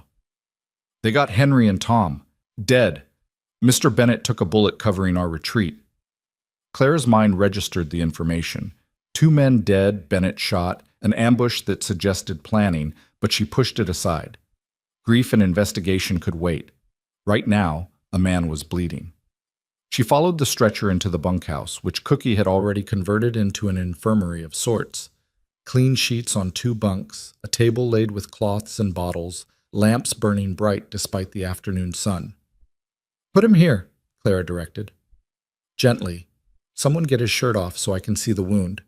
Men moved to obey, their rough hands surprisingly careful as they eased Bennett onto the bunk and began cutting away his blood-soaked shirt. Clara washed her hands in the basin Cookie had prepared, then moved to Bennett's side. The wound was high on his left shoulder, still bleeding, but not pumping. The bullet had gone clean through. She could see the exit wound on his back, larger and messier than the entry. That was good and bad. Good because the bullet wasn't still inside. Bad because she had 2 wounds to treat instead of 1. Bennett's eyes opened, unfocused and dark with pain. "Clara? I'm here." She pressed a clean cloth against the entry wound, applying firm pressure. "You're going to be fine, but I need you to stay still." "Henry and Tom." "I know." Clara's voice was steady, even though her hands wanted to shake. "Jack told me. I'm sorry, Cole, but right now I need you to focus on staying conscious. Can you do that?" "Hurts," he said, and the simple honesty of it nearly broke her. "I know. I'm going to clean the wound and stitch it. It's going to hurt worse before it gets better." Clara looked up at Cookie. "Whiskey, and something for him to bite on."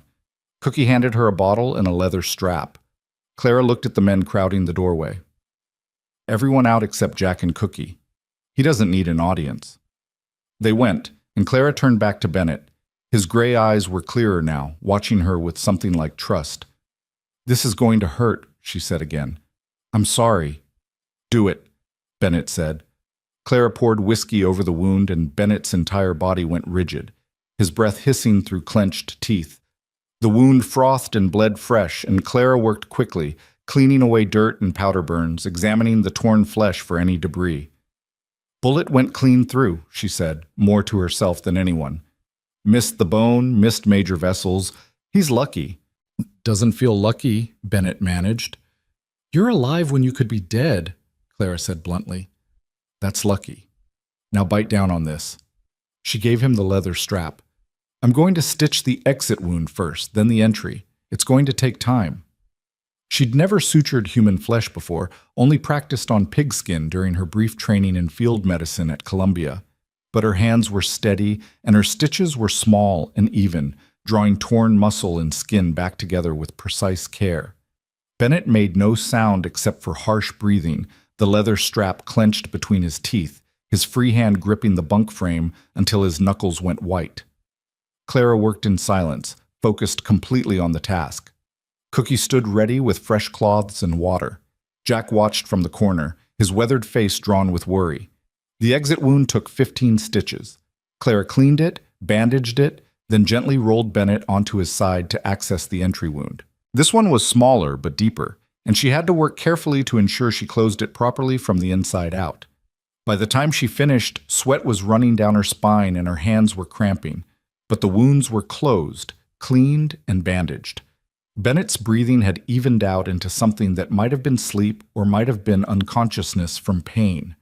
Clara stepped back, wiping blood from her hands. He needs to stay still for at least 3 days. The stitches will hold if he doesn't tear them, but any significant movement could— I understand, Jack said quietly. We'll make sure he stays put. Clara looked at Cole Bennett, pale and still beneath clean blankets, and felt something shift in her chest. When she'd stitched him, when her hands had been inside his flesh trying to piece him back together, something had changed. The professional distance she'd maintained, the careful boundary between employer and employee, had dissolved in blood and whiskey and the desperate need to keep him alive. I should check the other wounded, she said, turning away before anyone could see her face. The other 2 men had minor injuries, cuts and bruises from the fight, nothing requiring stitches.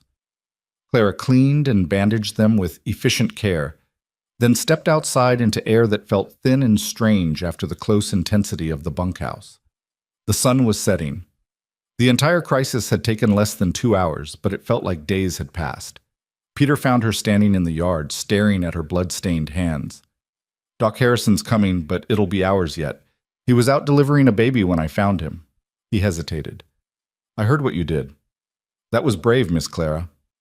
It was necessary, Clara said. Not the same thing. Maybe not, but it was still brave. Peter touched her shoulder briefly, then went to help with the evening chores that still needed doing despite death and disaster. Clara walked to the pump and scrubbed her hands until they were red and raw. Then she walked to her cabin and closed the door and finally let herself shake. She'd kept a man alive with needle and thread and determination. She'd sutured human flesh and bone, seen blood pump from severed vessels, felt his life pulse beneath her fingertips. And somewhere between the first stitch and the last, between his pain and her precision, she'd understood something she'd been avoiding for weeks. She cared about Cole Bennett, not as an employer or even as a friend, something deeper, more complicated, more dangerous than either. Clara sat on her bed in the gathering dark and let that truth settle. She'd come to Dakota Territory for independence, for purpose, for work that mattered. She hadn't come for this fierce protective feeling, this terror at the thought of his death, this relief so profound it felt like prayer when his eyes had opened and focused on her face. A knock on her door interrupted her spiral of thoughts. Miss Clara? Cookie's voice. Mr. Bennett's asking for you. Clara straightened her dress, smoothed her hair, and opened the door. Is he worse? No, just restless. Won't settle until he sees you're all right. Cookie's eyes were kind. He's worried about you, if you can believe it. Man's been shot and stitched, and he's worried about the woman who saved his life. Clara followed Cookie back to the bunkhouse. The other wounded men were sleeping, but Bennett was awake, his eyes tracking her the moment she entered. You shouldn't be sitting up, Clara said, moving to his side. Couldn't rest without knowing you were all right. His voice was rough but clear. You had to see things today no teacher should have to see. I'm fine, Clara said. You're the one who got shot. I've been shot before, comes with the territory. Bennett's hand found hers, his grip weak but deliberate. Clara, what you did. Most people would have panicked or fainted or run. You stayed. You saved my life. Any doctor could have done the same. But there wasn't a doctor. There was you. His thumb moved against her palm, and Clara felt heat rise in her face. Thank you doesn't seem like enough, but thank you. Clara sat on the edge of the bunk, still holding his hand. You're welcome, but you need to rest now. Let your body heal. Can't rest. Bennett's eyes were dark in the lamplight. Need to organize burial for Henry and Tom. Need to figure out who knew about the payment run, who set the ambush. Need to make sure the ranch is secure in case they come back. Jack's handling all of that, Clara said firmly. Your job is to heal, nothing else. The men need you alive and whole, not worked to death before your stitches even settle. Clara's voice sharpened. You've built something good here, Cole. Don't throw it away by being stubborn. He looked at her for a long moment, and something in his expression made Clara's breath catch. You called me Cole. She had, without thinking, without the careful Mr. Bennett she'd maintained since arriving. His given name had slipped out natural as breathing. I apologize if that was too familiar. It wasn't. His hand tightened on hers. It felt right. They sat in silence while the lamp flickered and outside the ranch settled into uneasy night. Clara knew she should leave, let him rest, maintain some kind of professional boundary. But his hand was warm in hers, and he was alive when he could so easily be dead, and she couldn't seem to make herself move. The ambush was planned, Cole said finally. They knew our route, knew we'd be carrying payment. Someone talked. Or someone figured out your pattern, Clara suggested. How often do you make this run? First of every month, same route. Then it wasn't necessarily betrayal, just observation. Clara's mind was working now, applying logic to chaos. Still dangerous, still a problem, but different from having a traitor in your ranks. Cole considered this. Smart. Jack will want to hear that analysis. Tell him tomorrow. After you've rested. Clara stood, gently extracting her hand from his. I mean it, Cole. You need to sleep. Stay. The word was quiet but absolute. Just until I fall asleep. Please. Clara hesitated, aware of propriety and reputation and all the rules that said a woman shouldn't sit alone with a man in his quarters. Then she looked at his face, pale with pain and blood loss, tight with the effort of staying conscious, and sat back down. Just until you sleep, she said. She stayed 2 hours, long after his breathing had evened out, and his hand had relaxed in hers. She stayed because leaving felt impossible, because the memory of his blood on her hands was too fresh, because something fundamental had shifted between them today, and she needed time to understand what it meant. Finally, when the moon was high and the bunkhouse was silent except for breathing, Claire carefully freed her hand and stood. She checked his bandages one more time, no fresh bleeding, no fever signs, then slipped out into the night. Jack was waiting in the yard, his rifle across his knees, keeping watch. He asleep? He asked quietly. Yes, and he should stay that way if we're lucky. Clara sat beside him on the bench. What about the others? Henry and Tom? Buried them at sunset, up on the hill with Mr. Bennett's parents. Said words as best I could. Jack's voice was heavy. Good men, both of them. Didn't deserve to die for a payment that'll be replaced next month. No one deserves to die for money, Clara said. But they died protecting their crew, protecting Cole. That means something. It does. Jack was quiet for a moment. You did good today, Miss Clara. Real good. Most women would have fallen apart. I'm not most women. No, you're surely not. Jack glanced at her, something like approval in his weathered face. Mr. Bennett's a good man, best I've known. He deserves someone who can stand steady when things get hard. Clara felt heat rise in her cheeks, grateful for the darkness that hid it. I'm his teacher and bookkeeper, Jack, nothing more. For now, maybe. Jack stood, shouldering his rifle. But I've got eyes, Miss Clara. So does everyone else on this ranch.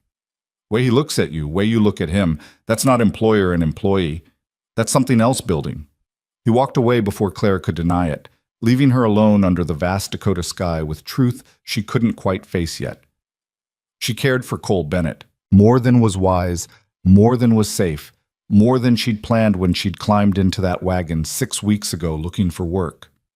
And today, with his blood on her hands and his life hanging by stitches she'd sewn, she'd realized that caring had deepened into something that felt dangerously close to love. Clara stood and walked back to her cabin, her mind spinning. She'd come here for independence, for work that mattered, for a life built on her own terms. Falling in love with her employer wasn't part of that plan. It complicated everything, risked everything, changed the careful balance she'd maintained. But as she undressed and washed and finally lay down in her narrow bed, Clara couldn't bring herself to regret it. Not the feeling itself, anyway. Just the timing, the circumstances, the impossible complexity of it all. Outside her window, she could hear the night sounds of the ranch, cattle lowing, wind in grass, the occasional footstep of men on watch. Normal sounds, safe sounds, despite the violence that had shattered the afternoon. Cole was alive. The ranch would survive. The work would continue. And Clara Winslow, teacher and bookkeeper and reluctant surgeon, would figure out what it meant to love a man who built his life on literacy and freedom and stubborn hope that working people deserved better. She'd figure it out the same way she'd figured out everything else since arriving. One careful step at a time, with honesty and hard work, and the determination not to quit just because things got complicated. The Dakota night settled around her cabin, vast and dark and full of possibility. And Clara, for the first time since stitching Cole's wound, let herself smile. Dr. Harrison arrived near midnight, a grizzled man in his 60s who smelled of tobacco and carbolic soap. He examined Cole's wounds by lamplight while Clara hovered nearby, watching every movement with protective intensity. "Clean stitches," Harrison said finally, straightening. "Whoever did this work knew what they were doing. Entry and exit both closed proper, no sign of infection starting. You say it was Miss Winslow here?" "It was," Jack confirmed from the doorway. Harrison looked at Clara with new respect. "Where'd you learn field surgery, miss?" "Columbia Teaching College required basic medical training," Clara said, "in case students were injured and no doctor was available. I never thought I'd actually use it." "Well, you used it well. Saved this man's life, no question." Harrison pulled a brown bottle from his bag. "Laudanum for the pain, though he'll fight taking it. 2 drops in water every 4 hours for the next 2 days, then as needed after that. Keep the wounds clean and dry. Change bandages twice daily. If you see red streaks spreading from the stitches, or if he develops fever, send for me immediately." "I will," Clara said, taking the bottle. Harrison packed his bag with efficient movements. "He'll need to stay still for at least a week. No riding, no heavy lifting, nothing that'll stress those stitches. After that, light activity only for another week. Full recovery will take a month, maybe more." "He won't like that," Jack said. "Don't care what he likes. That's what his body needs." Harrison looked at Cole, who was sleeping fitfully. "He's lucky. 3 inches lower and that bullet would have hit lung or heart. 3 inches right and it would have shattered his collarbone. As it is, he'll heal clean if he doesn't do anything stupid." After Harrison left, Clara and Jack stood in the bunkhouse looking at their wounded employer. In sleep, Cole's face had lost some of its usual control, and Clara could see the pain etched in lines around his eyes and mouth. "You should rest," Jack said quietly. "I'll sit with him tonight." "I can—" "Miss Clara," Jack's voice was gentle but firm. "You've been running on fear and determination for hours. That's not sustainable. Go sleep. I'll wake you if anything changes." Clara wanted to argue, but exhaustion was pulling at her bones and her hands still shook when she thought about the afternoon. "You'll wake me if he needs anything?" "I promise." She went, finally, stumbling to her cabin in the dark. She didn't remember undressing or lying down, just the sudden blackness of sleep claiming her. She woke to someone knocking, disoriented and groggy. Gray dawnlight filtered through her window. The knocking came again, urgent. Clara threw on her robe and opened the door to find Thomas, his young face anxious. "Mr. Bennett's asking for you, Miss Clara. He woke up about an hour ago and he's being difficult. Won't take his medicine, won't stay in bed, keeps trying to get up to check on the ranch. Jack thought maybe you could settle him. Clara was already reaching for her dress. Tell him I'm coming. And Thomas? Heat water for fresh bandages. 5 minutes later, she entered the bunkhouse to find Cole sitting on the edge of his bunk despite Jack's protests, his face white with pain, but his jaw set with stubborn determination. "What do you think you're doing?" Clara demanded, her fear manifesting as anger. "You were shot yesterday. Shot, Cole. You're supposed to be resting." "The ranch doesn't run itself," Cole said through gritted teeth. "Cattle need moving. Fence needs checking. We've got contracts to fulfill." "And we've got 40 men capable of handling all of that," Clara interrupted. "What we don't have is a spare ranch owner to replace you if you tear your stitches and bleed to death from stubbornness."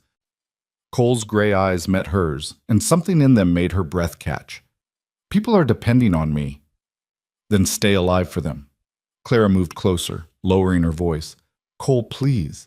You hired me to help run this ranch. Let me do that. Let Jack do his job. Let the men you've trained do theirs.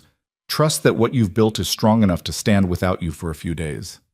"It's not about trust. It's exactly about trust." Clara sat beside him on the bunk, careful not to jar his shoulder. "You've spent years building a place where men are treated fair, where they can learn and grow. You've trained them well.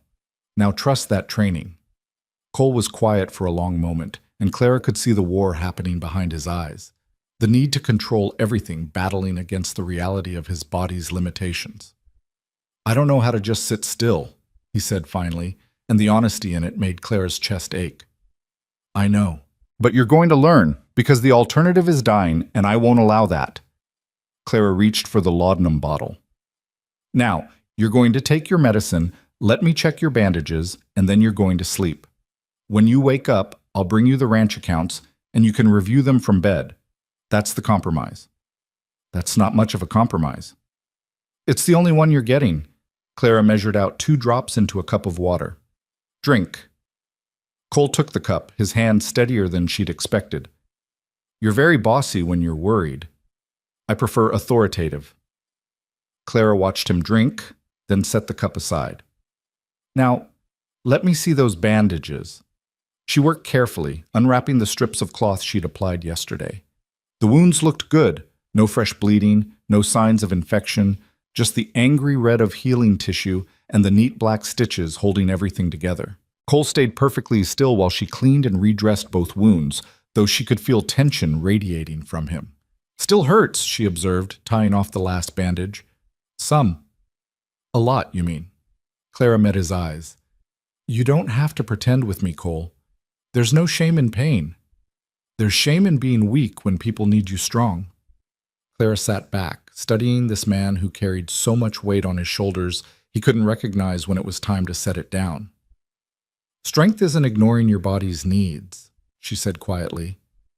"Strength is knowing when to rest so you can be stronger later. My father taught me that when I was working myself to exhaustion at Columbia." "Clara," he said, "a candle that burns at both ends gives bright light but short service. Better to burn steady and last." Cole's expression softened slightly. "Your father sounds wise." "He is."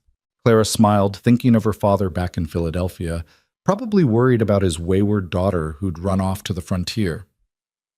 "I should write to him, tell him I'm teaching ranch hands instead of school children. He'll probably think I've lost my mind." "Have you?" "Probably." Clara stood, gathering the soiled bandages. "But I like it here, lost mind and all. Now sleep. I'll be back in a few hours with those account books." She was halfway to the door when Cole's voice stopped her. "Clara?" "Yes?" "Thank you for yesterday, for today, for not letting me be stupid about this." Clara turned back to look at him, and the expression on his face, gratitude and something deeper, something that looked like the feeling she'd been trying not to name, made her heart stumble. "You're welcome," she said softly. "Now rest." Outside, the ranch was fully awake and functioning despite the crisis. Cookie had breakfast going, the smell of bacon and coffee drifting across the yard. Men moved through their morning routines with the same efficiency they always showed, though Clara noticed them glancing toward the bunkhouse more often than usual, checking on their wounded boss. Jack found her near the pump, where she was washing her hands again, the third time since dawn, though the blood was long gone. "He settled?" Jack asked. "For now. The laudanum will help." Clara dried her hands on her apron. "Jack, I need to understand the ranch operations better. Cole wants to review accounts from bed, but I should know what's happening day to day in case he needs to delegate decisions." Jack nodded slowly. "Makes sense. All right, come with me. I'll show you how we run things." The next 3 hours were an intensive education in cattle ranching. Jack showed Clara the grazing rotation schedule, the breeding records, the contracts with the railroad for beef delivery.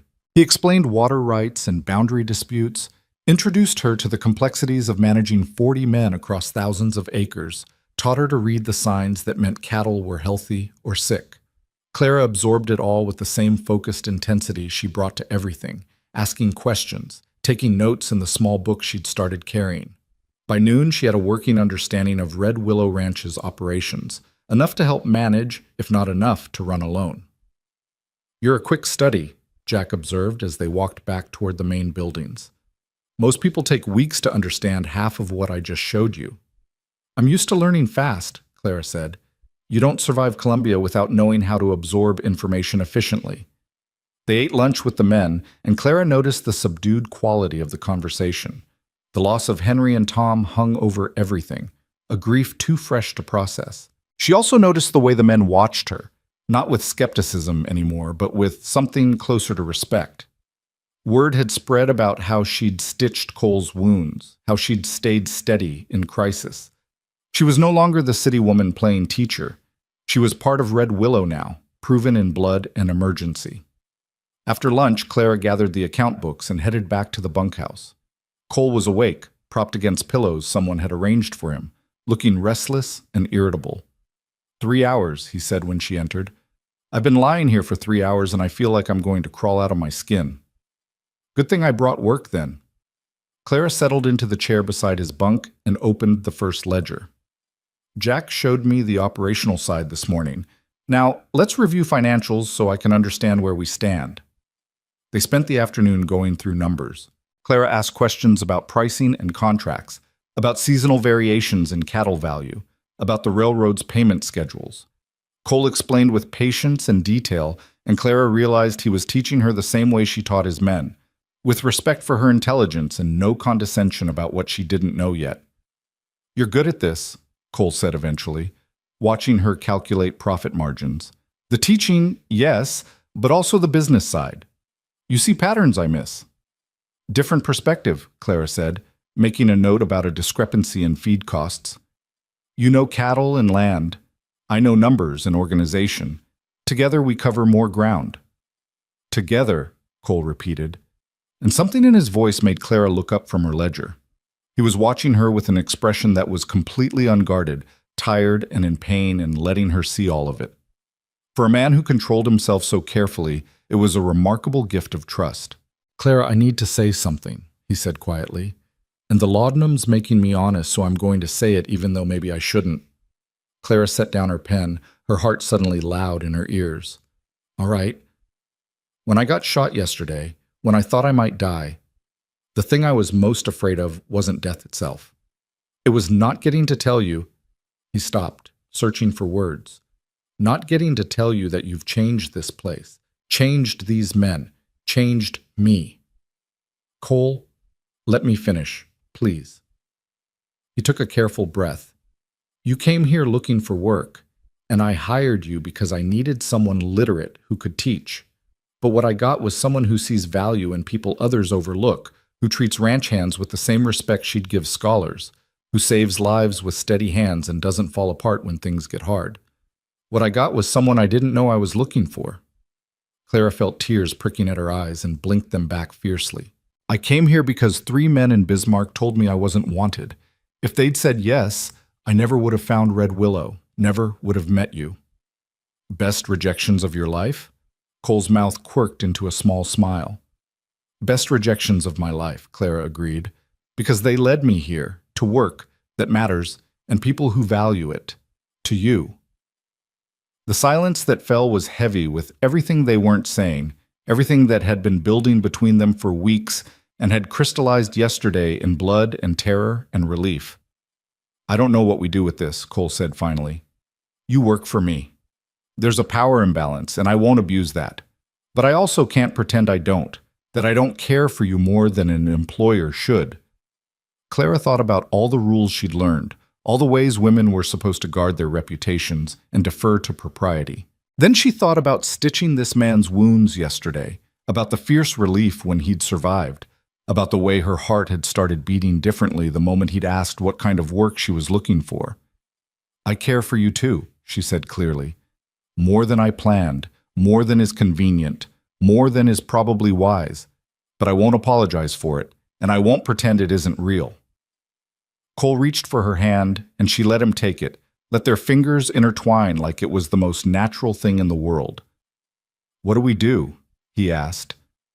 "We're honest," Claire said. "We're careful. We make sure this doesn't compromise the work or harm the ranch, and we see where it goes one day at a time." "That's not much of a plan." "It's the best plan I've got." Clara squeezed his hand gently. "Unless you have a better one?" "No, I'm fresh out of plans beyond don't die and keep Clara Winslow on this ranch forever." Clara laughed, surprised by the sound. "Forever's a long time, Cole Bennett." "Is it?" His eyes were very serious, despite the slight smile on his lips. "Doesn't feel that way to me." They sat like that for a long moment, hands joined, something new and fragile and precious taking shape between them. Then Clara gently extracted her hand and picked up her ledger again. "You need to rest, and I need to finish these accounts. We can navigate the rest as it comes." "Clara?" "Yes?" "When I'm healed, when this is all settled, will you go riding with me? Just us, up to the hill where you can see 3 territories. I want to show you the ranch the way I see it." Clara smiled, feeling warmth spread through her chest. "I'd like that very much." The days that followed developed their own rhythm. Cole healed slowly, fighting confinement but obeying doctor's orders with Clara's steady insistence. She changed his bandages twice daily, her hands growing more confident with each treatment. She brought him work to review from bed, accounts, correspondence, contracts, and they spent hours discussing ranch business while carefully not discussing the thing that hung between them like possibility. The lessons continued too. Peter mastered simple sentences and began reading ranch correspondence aloud, his scarred hands holding primers with surprising gentleness. Carlos wrote his first letter home to his mother in careful English, then read it to the class with pride that made Clara's throat tight. Billy discovered he had a gift for teaching younger students and began helping Thomas with arithmetic. Jack Morrison wrote 3 letters to his sister in Houston, each one longer and more confident than the last. The 4th letter brought a reply, and Jack read it to the class with shaking hands. News of nieces and nephews he'd never met, family stories, a sister's love preserved in ink and paper. "I can talk to her now," he said after class, his weathered face working with emotion. "Not just through someone else's words. My own words. That's something." "That's everything," Clara said quietly. "That's exactly why this work matters." Cookie started a lending library in the cookhouse, organizing the ranch's collection of books and adding to it with each supply run. Men who couldn't read yet would take books anyway, looking at illustrations, tracing letters, preparing for the day when those symbols would unlock meaning. The ranch's accounts grew more organized under Clara's management. She discovered additional contract oversights that had been costing the ranch money, renegotiated terms with suppliers using clear documentation they couldn't dispute, and implemented a record-keeping system that made everything transparent and trackable. "You've saved us more money in 2 months than your salary costs for a year," Cole observed one evening, reviewing her work. His stitches were out now, the wounds healing into pink scars, and he was allowed light activity, though not full work yet. "Good," Clara said. "Then you can afford to buy more primers and expand the library." "Already ordered." Cole closed the ledger. "Clara, the men want to do something special for you, to say thank you for the teaching and for—" He touched his shoulder where the scars were. "For everything. They don't need to, They want to, and I'm not going to tell them no, so you shouldn't either." His smile was warm. "Be gracious and let people appreciate you." The something special turned out to be a party, organized by Cookie and executed with ranch-wide enthusiasm. They cleared the cookhouse, brought in extra lamps, and somehow procured a fiddle player from Bismarck. There was food, Cookie's best cooking, and music and laughter and dancing.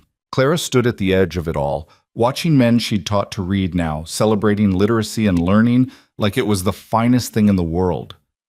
Thomas was showing off his arithmetic skills to anyone who'd listen. Peter sat in a corner slowly working through a primer, his scarred hands careful on the pages. Carlos played guitar, singing in Spanish while men clapped along. "Dance with me," Cole said from behind her, and Clara turned to find him standing there in clean clothes, his arms still moving carefully, but his eyes bright with health returning. "You're supposed to be resting that shoulder," Clara protested. "One dance won't kill me, and I've been wanting to do this since the day you arrived." He offered his hand. "Please?"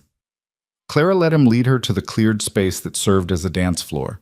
His right arm circled her waist carefully, avoiding his healing left shoulder, and they moved together to the fiddle's waltz. He was a better dancer than she'd expected, leading with quiet confidence while keeping proper space between them. "This is nice," Clara said. "All of it.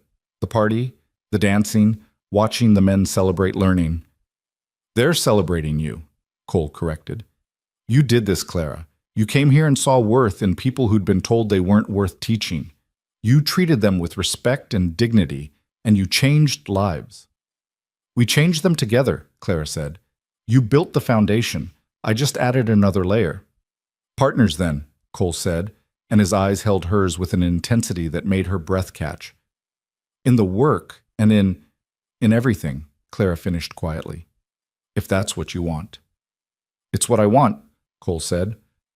"Have wanted for weeks now, if I'm honest. Just wasn't sure how to say it, how to do it right, how to honor both what we built professionally and what I feel personally." The music swirled around them, and Clara was aware of men watching, Jack with approval, Cookie with a knowing smile, Thomas practically bouncing with excitement at seeing his teacher dance with his boss. "So say it now," Clara said. "Here, while we're dancing, with everyone watching. Say what you want." Cole was quiet for a moment, and when he spoke his voice was low enough only she could hear. "I want you to stay, not just as teacher or bookkeeper, but as my partner in building this place. I want to ride out at dawn and show you every corner of this land. I want to argue about accounts and philosophy and whether the men need more books or more horses. I want to watch you teach and be amazed every single day that you chose to stay here, chose this work, chose—" He paused. "Chose me." Clara felt her eyes sting with tears she refused to let fall. "I did choose you, Cole Bennett, the day you asked what kind of work I was looking for and actually listened to my answer. The day you valued education as freedom instead of decoration. Every day since, choosing to stay, to build, to care." "I love you," Cole said, simple and direct as everything else about him. "I know it's fast and complicated and maybe not what either of us planned, but it's true. I love you."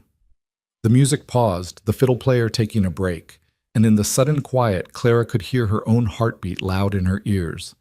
"I love you too," she said, and watched Cole's face transform with joy.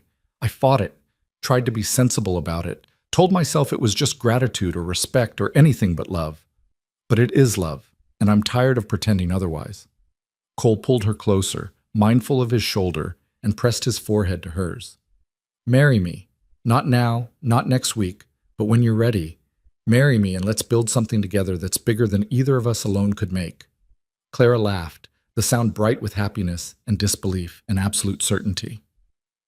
"Yes. Yes, I'll marry you, you stubborn, beautiful man.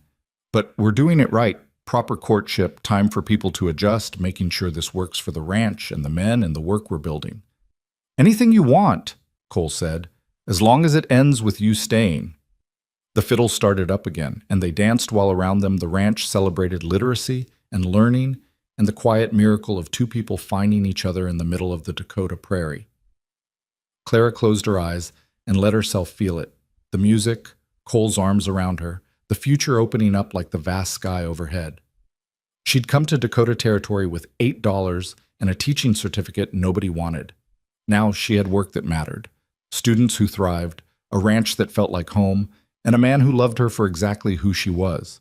3 rejections in Bismarck had led her here, and Clara Winslow, teacher and bookkeeper and reluctant surgeon and bride-to-be, couldn't imagine a better destination.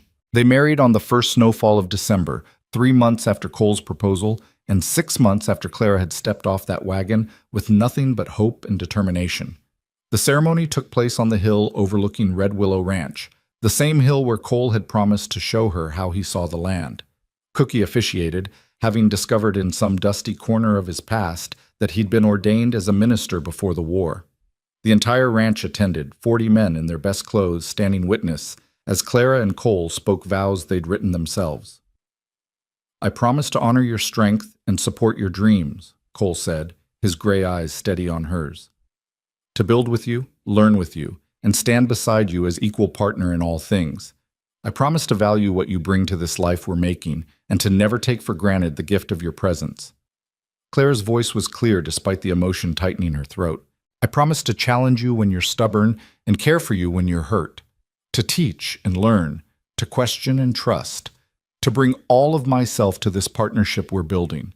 I promise to see you fully, not just the rancher or the employer, but the man who believes literacy is freedom and treats people with dignity they've been denied elsewhere." Jack handed over the rings. Simple gold bands Clara had chosen in Bismarck, the town that had rejected her now serving as the place where she bought her wedding ring. The irony wasn't lost on her.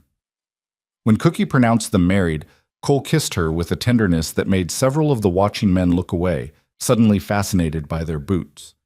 Then they walked down the hill together, hand in hand, while snow fell soft and clean around them, and the men cheered loud enough to startle the cattle in the far pasture.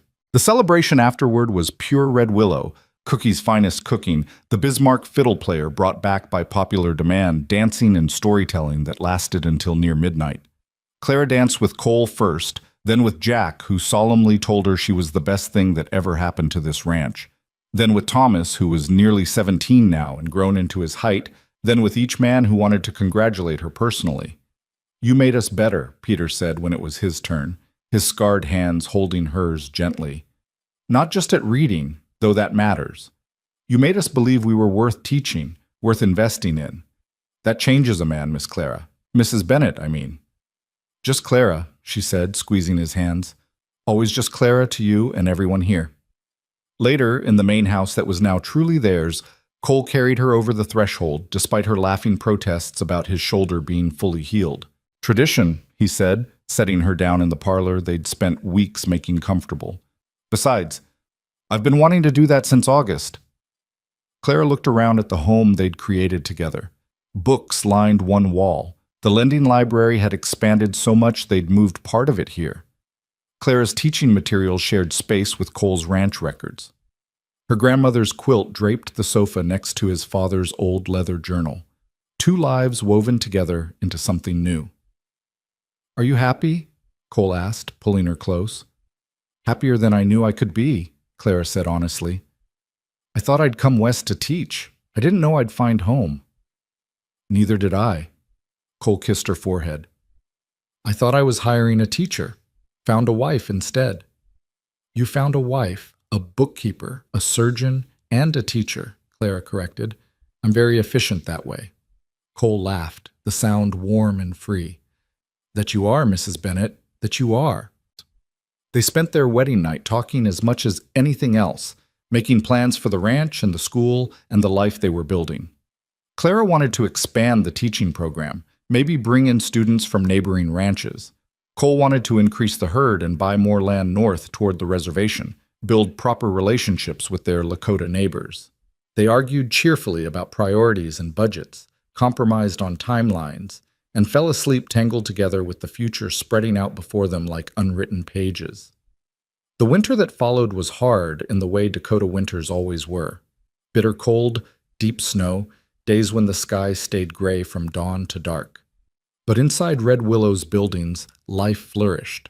The lessons continued through the worst weather, men gathering in the warm cookhouse to practice reading by lamplight. Clara started teaching more advanced students to write letters and keep accounts, building skills they could use beyond the ranch. Carlos wrote to his mother every week now, and her replies came in Spanish, which he would translate for the class. The men learned bits of Spanish alongside their English, and Carlos taught them about his home in Texas, about the life he'd left to work cattle up north. Jack Morrison's correspondence with his sister had expanded to include his nieces and nephews. He was teaching them arithmetic by mail, sending problems, and receiving their careful solutions in return. "I'm an uncle and a teacher," he said one night, showing Clara a letter decorated with childish drawings. "Never thought I'd be either one." Billy, the young hand who'd worried about being too stupid to learn, was reading Shakespeare now. He didn't always understand it, but he loved the sound of the words, the way they fit together like music. He'd read aloud to the bunkhouse at night, his voice giving life to Hamlet and Macbeth and Romeo, while grown men listened with rapt attention. Peter Chen had become Clara's assistant teacher, helping new students with their letters the way Cookie had helped him.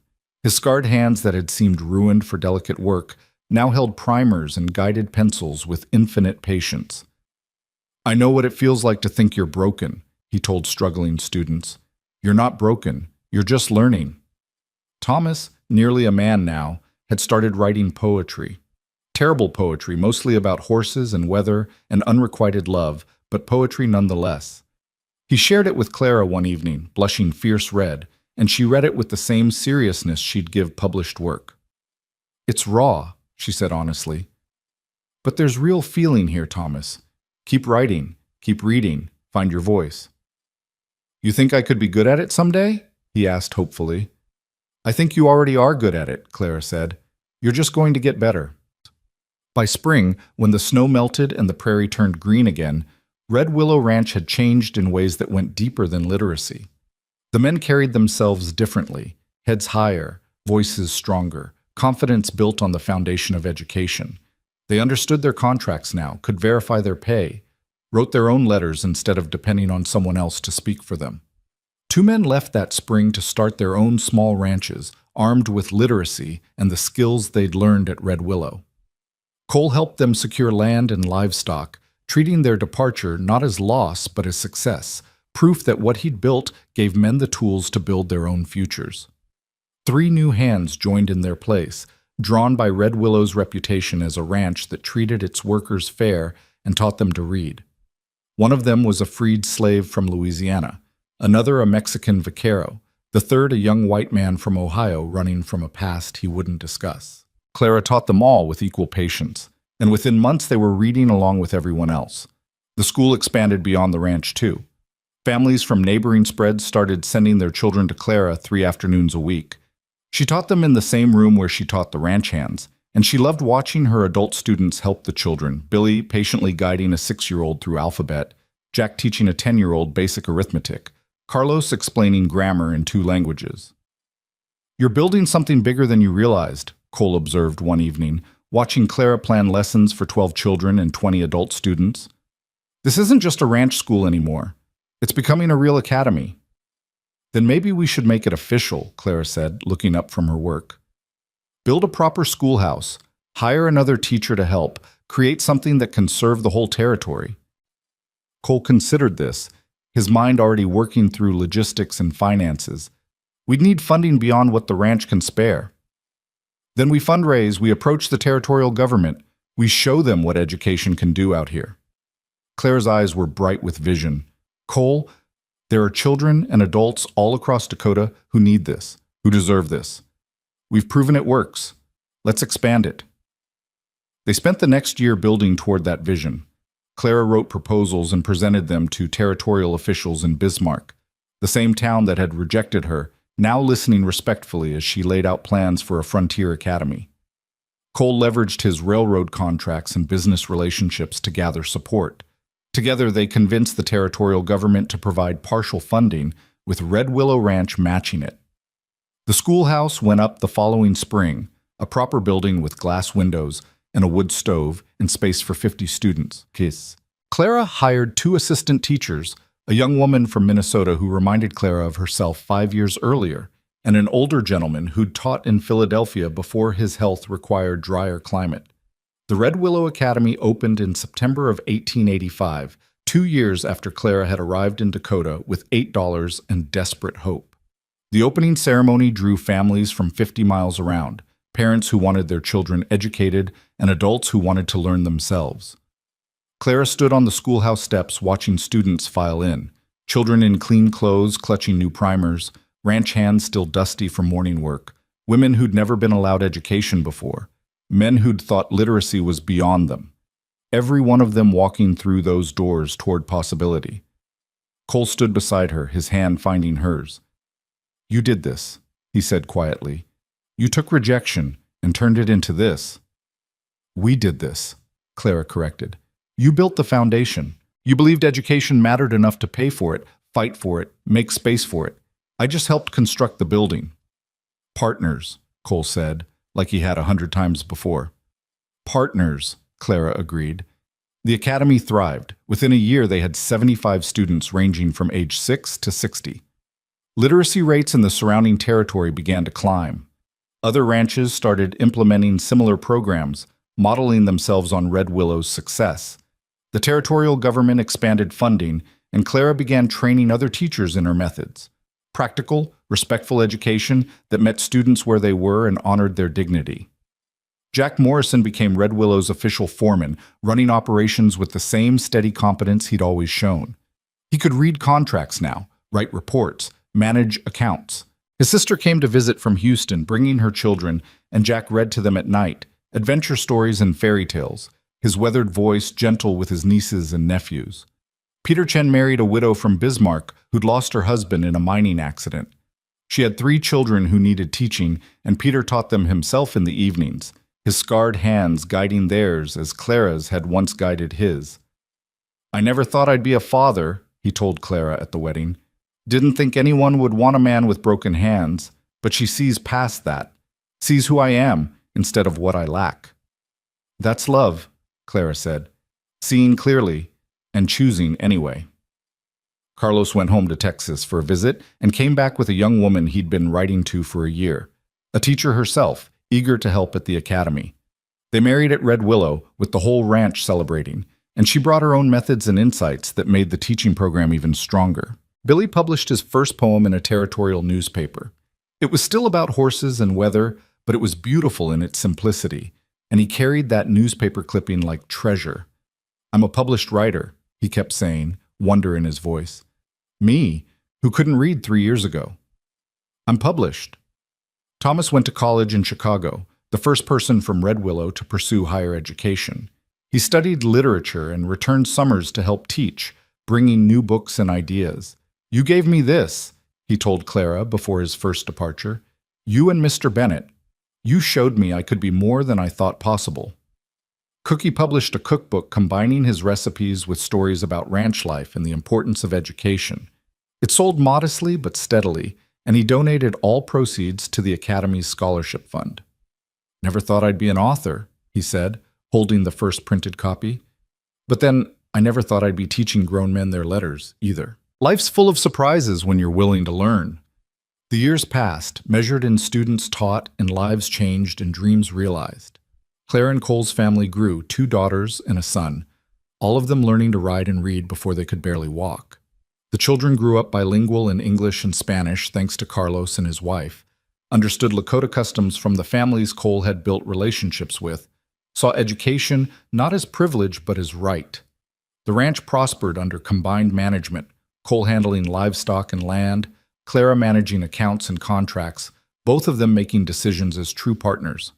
They bought more land, built more housing for workers and their families, created a community that valued fairness and learning above everything else. Red Willow Academy expanded to include advanced courses, mathematics beyond basic arithmetic, literature and composition, sciences and history. Students who started barely literate graduated ready for college or skilled trades, armed with education that transformed possibility into reality. On Clara's 10th anniversary at Red Willow, the territorial government honored her with a teaching award. She accepted it in Bismarck, in the same building where Pritchard had rejected her application a decade earlier. Pritchard was there, older and grayer, and he approached her after the ceremony. "Miss Winslow, Mrs. Bennett, I owe you an apology," he said stiffly. "I was wrong to reject your application, wrong to let propriety override qualification. You've accomplished more than any teacher in this territory, and I let my own prejudices blind me to your worth." Clara looked at this man who'd once held power over her prospects, who'd sent her away with pity and condescension. She felt no anger now, just a distant recognition of how much had changed. "Thank you for the apology, Mr. Pritchard," she said. "But I can't regret what happened. Your rejection sent me to Red Willow, and Red Willow became everything I didn't know I needed. Sometimes the doors that close are blessings in disguise." She walked out of that building on Cole's arm, past the spot where she'd stood devastated and broke, out into the Dakota sunshine that had witnessed so much transformation.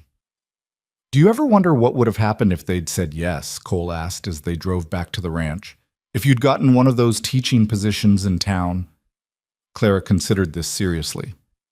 "I'd have taught school children and done good work, probably. But I wouldn't have you. Wouldn't have the ranch, or the academy, or the community we've built. Wouldn't have learned that my worth isn't determined by who accepts me, but by what I choose to create with the opportunities I'm given. No regrets then?"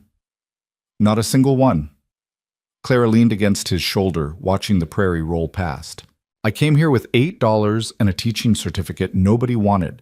Now I have more wealth than I can measure. Not in money, though we're comfortable. In lives changed, students taught, a partner who sees me as equal, children who'll grow up believing education is their birthright." They arrived home as the sun was setting, painting the sky in shades of gold and pink. The academy stood solid against the horizon, lights burning in windows where evening classes were in session. The ranch buildings spread comfortable and well-maintained, housing families and workers who'd found dignity and opportunity here. The land stretched vast and beautiful, the same prairie that had seemed empty when Clara first arrived, now full of meaning and memory. Their children ran to meet them, Sarah at 8, Michael at 6, and little Emma just 4, all of them chattering about their day's adventures and lessons. Clara gathered them close, breathing in the smell of sun and grass and childhood, while Cole lifted Emma onto his shoulders. "Mama, did you win the award?" Sarah asked, her eyes bright with pride. "I did, sweetheart, but really it belongs to all of us, to everyone who believed education matters and worked to make it real." "That's everyone at Red Willow," Michael said seriously. "Papa says we're building something that lasts." "We are," Clara agreed. "Something that will outlast all of us if we build it right." That night, after the children were asleep and the ranch had settled into quiet, Clara and Cole sat on their porch watching stars emerge. They'd done this countless times over the years, but it never got old. This peaceful ending to days filled with work and purpose. "Do you remember the first night you stayed here?" Cole asked. "You were in that little cabin, probably terrified and wondering what you'd gotten yourself into." "I wasn't terrified," Clara protested. "Uncertain, maybe, but also hopeful.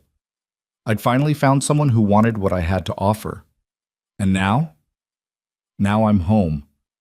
Clara took his hand, their fingers interlacing with the ease of long practice. "Completely, absolutely home. Not because of the place, though I love this land, because of what we've built together, the ranch, the academy, our family, the community of people who believe education and dignity go hand in hand." Cole kissed her temple gently.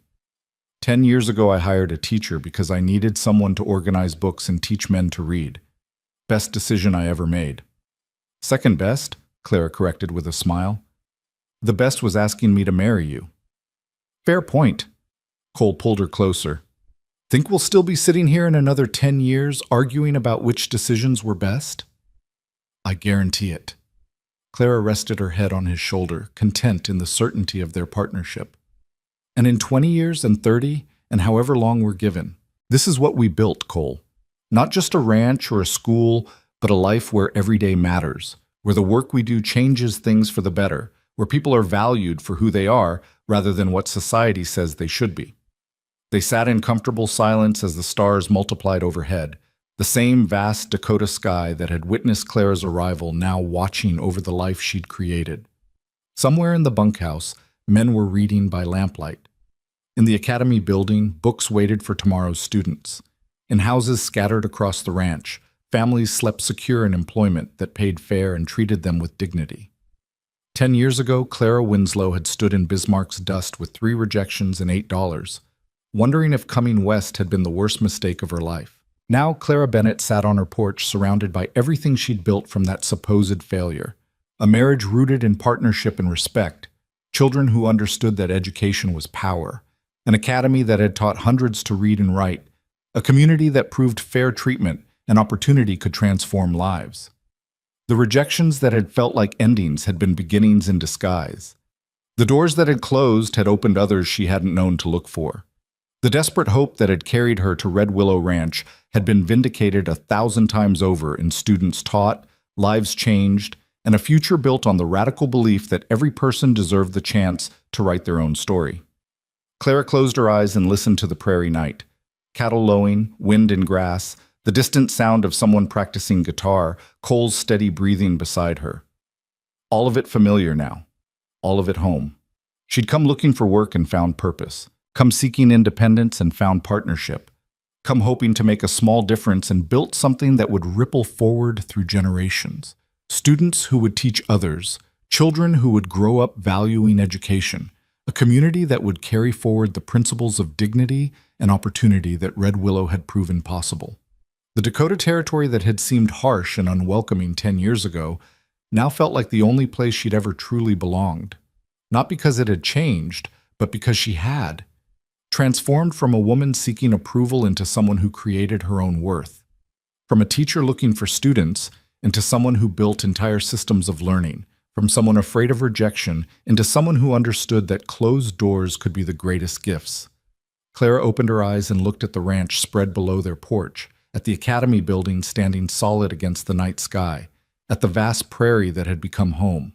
"Thank you," she said quietly to the universe, to fate, to whatever force had led her here. "Thank you for the 3 rejections that brought me to this place. Thank you for the desperation that made me brave enough to say yes when Cole offered work. Thank you for every hard moment that taught me I was stronger than I knew." Cole squeezed her hand, understanding without needing explanation. Together they sat and watched the stars wheel overhead. 2 people who'd found each other against all odds and built something that would last long after they were gone. Not just in buildings and books, but in the lives they'd touched and the students they'd taught to believe in their own worth. Red Willow Ranch and Academy stood as proof that rejection could redirect toward destiny, that education was freedom, that treating people with dignity transformed everything, and that sometimes the best things in life came from doors closing so better ones could open. Clara Winslow Bennett smiled at the night and the stars and the future spreading out before her family and her students and her community. She'd come to Dakota Territory to teach. She'd stayed to build a legacy that would outlast them all. And in the morning, when the sun rose over the prairie and the academy bell rang, calling students to learning, Clara would be there ready to continue the work. One student, one lesson, one transformed life at a time. The journey that had begun with 3 rejections and $8 had led here, to this moment, to this life, to this certainty that she was exactly where she belonged. Home, purpose, love, legacy. Everything she'd searched for, found in the last place she'd expected to look, and she wouldn't change a single moment of the journey that had brought her here.